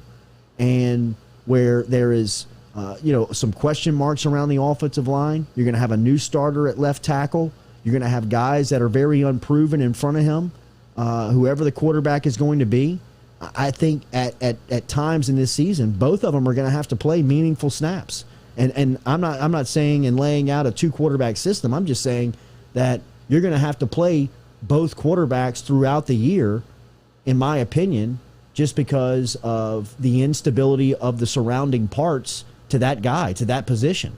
So, how LSU handles that, whether it be politically or whether it be just from coaching decisions, is going to have a major effect on the team. I mean, a major effect, in my opinion, on how the outcome of the entire season is judged and viewed. Yeah. Would you rather this happen against UCLA or it be a layup team? Would you rather it be a powder puff you schedule early and be able to figure it out, or do you want them thrown into the fire and figure it out now? I think that the competition is going to advance that decision, and you probably need to figure that out faster than anything. Beat around the bush. You don't want to keep kind of kicking the can on this thing and look up in week 3 and still saying to yourself, we still don't really know who the guy is. You know what I mean? Like, whether it's going to be Brennan or whether it's going to be Max Johnson, you still hadn't really kind of figured that out.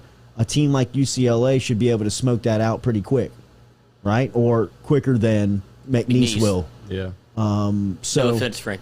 No, I mean, none. I think Frank understands that. I mean, how happy is this coaching staff that this game isn't in Tiger Stadium? If you did the 2 quarterback system and started jogging them on and off, that stadium will turn on you in a heartbeat. I don't care if you're the president's son walking out there. They don't give a damn. If it starts going south quickly, that place turns into a riot. Yeah. So I think they're probably thankful it's in Pasadena, neutral site. Yes, it's like if this thing goes south in UCLA with a 2 quarterback system and you trot that thing back out into Tiger Stadium, there's going to be some heads rolling. I agree. I mean, look, it's going to be a bad spot, man. I believe that Max Johnson is the best quarterback on this team to win games for LSU in 2021. And after hearing Orgeron's statement a couple of weeks back on radio, kind of confirming that the locker room and the coaches knew who the clear-cut starter was and recognized that there was somebody that was clearly better than the other, I thought he was talking about Max Johnson. And if that was the case, I said, just come out and say it, man. Don't leave the most dramatic part the secret. If you're going to give all that drama and you're going to give the build-up, then who is it? Just say that, it. And then bring Myles to SEC Media Day when he's been there for 5 years. I think it's going to be Max and Myles leaves. What do y'all think? That would be a bad scenario Myles for LSU. leaves and he tears it up at school. Yeah, throwing for 3,000 yards. Yeah, I think he leaves. See, why do we think that Myles Brennan would go to a different school and tear it up and wouldn't tear it up at LSU? Do you think you say Myles Brennan's an NFL quarterback, and then why wouldn't he start here? Just because of the fit for college football with Max Johnson? No, because Max is better.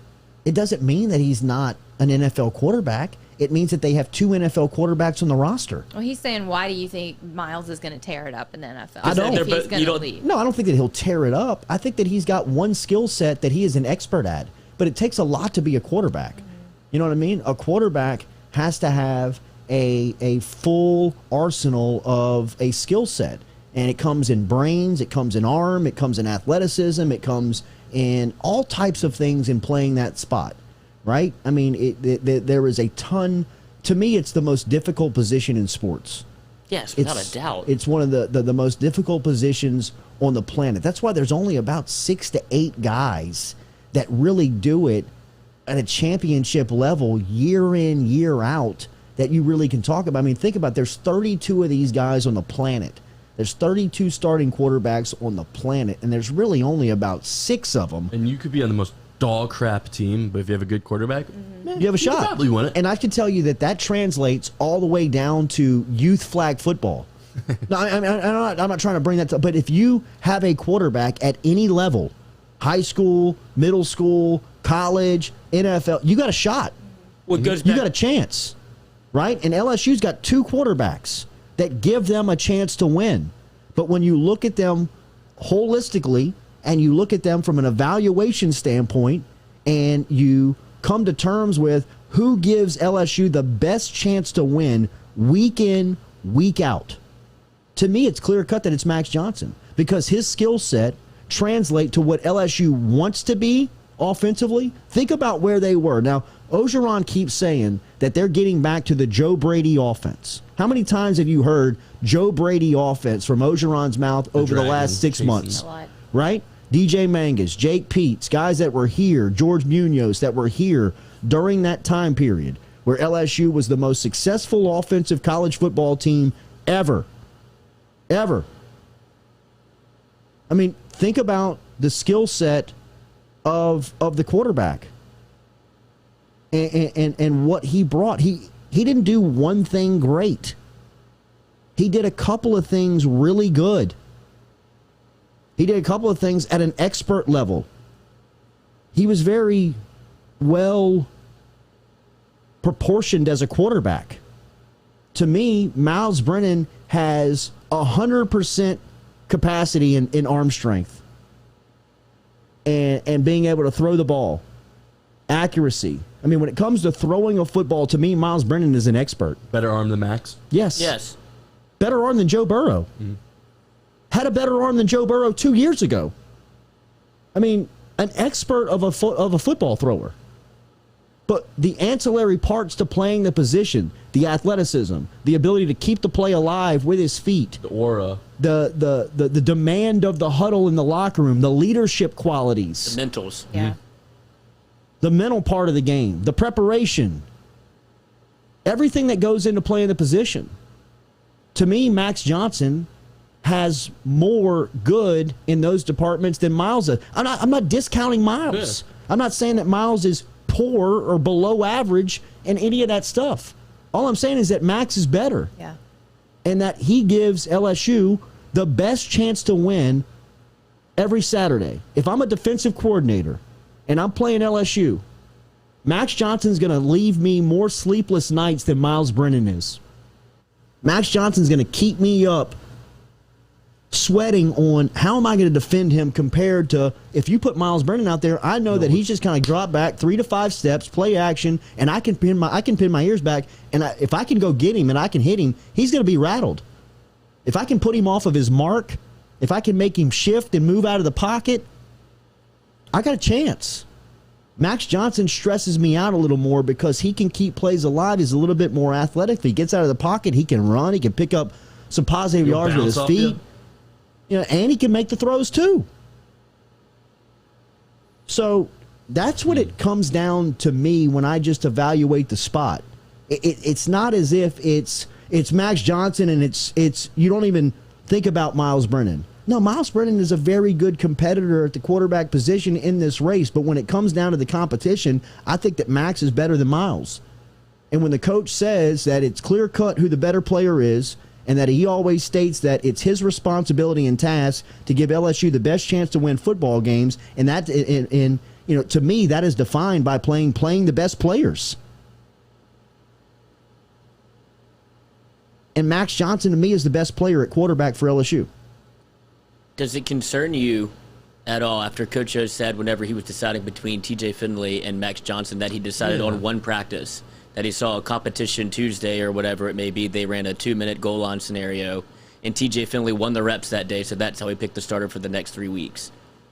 Like, is that going to be a scenario where they go into practice against UCLA and they make the decision on a Wednesday off of one practice as opposed to looking at a macro level and as opposed to a micro level? Man. Because that's kind of his MO. He's very reactionary. What a way. I hope it sounds like the decision is made. I mean, if you hear him talk, it really does. I mean, it sounds like it would have to be, it would have to be some type of sudden shift. The Rick and Keel moment. That would change this thought. I mean, Swerve Inc. says Brennan was way better than Max in every metric that you're talking about. What are you talking about, Jordy? What are you talking about, Swerve Inc.? What were you watching, bro? Swerving. I mean, are we talking about mobility? Are we talking about the ability to keep plays alive? Are we talking about athleticism? Are you discounting all of those skill sets, all of that, to play quarterback? And you're going to tell me that you saw Myles Brennan do that better than Max Johnson? What the hell are you looking at? He answered you. You just said everything I just said. Brennan had a pick on a Hail Mary and a tip ball. He was way better at throwing the ball down the field and under pressure. Not even close. I agree with you. I just told you that Myles Brennan is a better thrower of the football than Max Johnson is. But what throw did you see Max couldn't make? What throw out there is there that exists that Johnson didn't execute? I agree with you. Myles Brennan can throw the football better than Max Johnson, and specifically better down the field. But all the ancillary parts that go around playing the quarterback position, to me, Max Johnson is better in those categories than Myles Brennan is. So when it comes down to playing the best player, to me, 14 is the guy. And all this stuff is going to shake out. Mm. All this stuff is going to work itself out. All this stuff is going to go through a competitive environment where they pick the best player. And that'll be that. I just don't want to see two quarterbacks trotting out. No, you're going to see it. You're going to see it. That's what's going to happen. They're going to trot Myles Brennan out week 1 and let him play. It's the safest bet. If you're a gambling man, that's the safest bet for Ed Orgeron is the way to keep both you hedge, which I wish I would have done for the Bucs. But that's the safest bet for him to be able to do is to. I don't know how much that loses the locker room or what that entails, but for him to keep, job security almost is to have two quarterbacks there that he knows both can win. Because if he names Max Johnson the starter now, Myles Brennan is leaving. So the point that he is trying to get to is Myles Brennan will start week 1, and we'll let him go.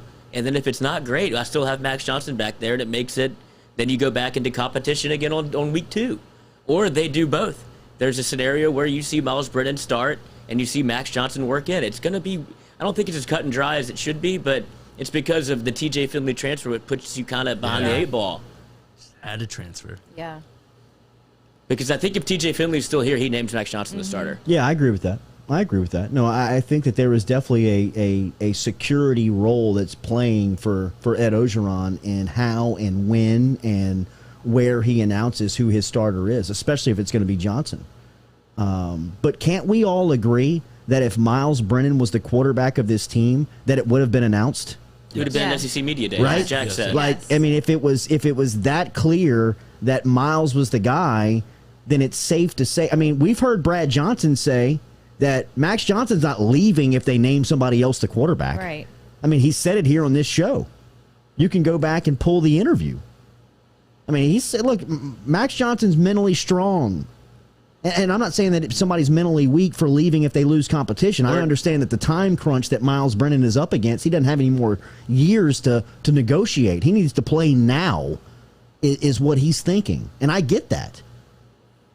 But Brad Johnson has said publicly his son's not leaving if he doesn't win the starting quarterback job. Yeah. He's going to compete. And he looks forward to that competition. Mm. So if Myles Brennan was the guy, and it means so much to him to be named the starter, so the security stands with him mentally that I'm not going anywhere else, then if that's LSU's play, why wouldn't you name him? That's what we did last summer. There was no debate. Why wouldn't you take him with you to Birmingham as a fifth-year senior? Exactly. Your quarterback, the face of your program, the voice of your program. And you take Austin Deculus? Oh, so you don't know who the quarterback is. Or it's not Myles Brennan. Mm-hmm. There's a couple of ways to read it. But, if the argument is he's not naming Max Johnson the starting quarterback to keep Myles Brennan happy and secure on the roster, well, then why wouldn't you just name him now if he was the guy? Because he's not the guy. Right? Can't we all take that away? Isn't that an easy fix? Isn't it an easy remedy? If Brennan's camp is saying, hey, look, we need the security of being the starter, or we're going into the transfer portal. Well, the simple fix would be just name the starter. Yeah. But Orgeron said 2 weeks ago on public radio that the locker room recognizes who the guy is. The coaching staff recognizes who the guy is. And if that all adds up, then why won't you say it publicly? Mm-hmm. Well, he's not saying it publicly because the guy who's not winning the job is going to leave if he's not the starter. Yep. And we have, 45 more days to probably Lord be willing. Out? Maybe. Unless something happens before then, 45 days. Yeah. What are, and I'm reading Jeff Marcon in the app in the bunker. So many bad takes about Brennan. Wow, love Max, but man, we're not railing on Brennan. Where is the bad takes on Brennan? What have we said that Brennan does, or what have we said that he doesn't do that he does? At every turn, I'm complimenting Brennan's game. Yeah. Big arm. I think he's an NFL player. I think if he'd have gone in the league this year, he would have been drafted in the 5th, 6th, 7th round, or he'd definitely been picked up as an undrafted free agent, and he'll make the team. Next season, if he comes back and he plays at LSU or he plays somewhere else and he puts up numbers, he could possibly be a 3rd, 4th, 5th round pick. Make the team, make money, and play football for a living. I believe that. He's won games at an SEC level. Last year, In his 2 games that he was playing, he was on a record-setting pace. But then you got to look at Max Johnson late in the year, and you said, you got a guy on the roster with a skill set like this? I mean, I know we're all talking about what Brennan accomplished in the first 2 games. Why aren't we not talking about what Max Johnson accomplished in the last 2 games? 500 against Ole Miss or something, 400. How many yards? I mean, the Florida game, going into the Swamp. I know that the Swamp's not at full capacity, and I know Florida's not playing at their full strength. But he's a true freshman walking into that environment on that night. Team. Yeah. Double-digit underdogs and playing with a ton of swag and confidence to go in there and win the game. And then backing that up with a performance like he did against Ole Miss the next week. Mm-hmm. I mean, what are we looking at? Like I said, I think Brennan is a very good quarterback. Somebody who is going to collect a check at the next level to play the game.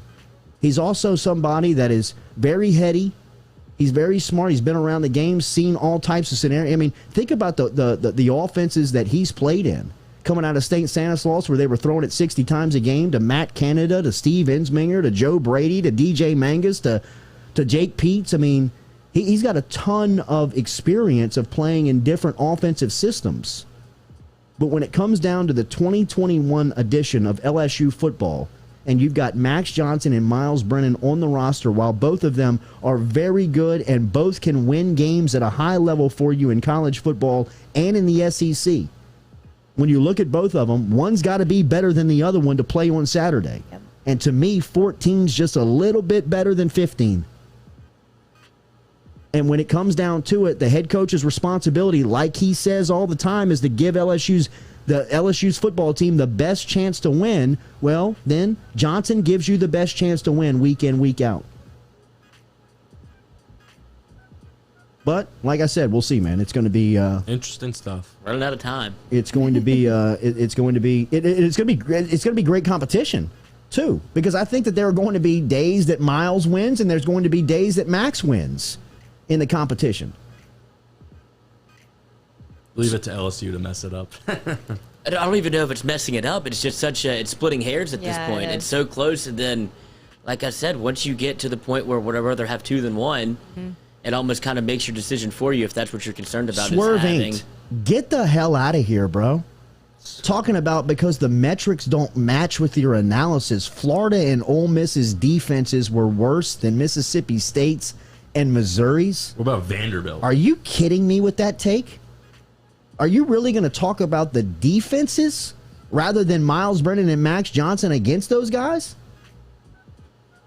I mean, we really want to quantify the defenses that they were going up against? Metrics. What does your eyeballs tell you, man? Look at the players around each of them. Look at the leadership qualities. Look at the ability of Max Johnson of keeping plays alive against those defenses you talked about compared to Myles Brennan keeping plays alive. And that's what offensive football from the quarterback position is. Everybody has to be a threat on every play. That's what Jake Peets wants. That's what Joe Brady wants. That's what Sean Payton wants. Offensive-minded guys want you to have to defend 11 guys on the other side of the ball. And when you've got a quarterback that is a statue back there that can stand in one place and make all of the throws, well, then that guy's not that big of a threat.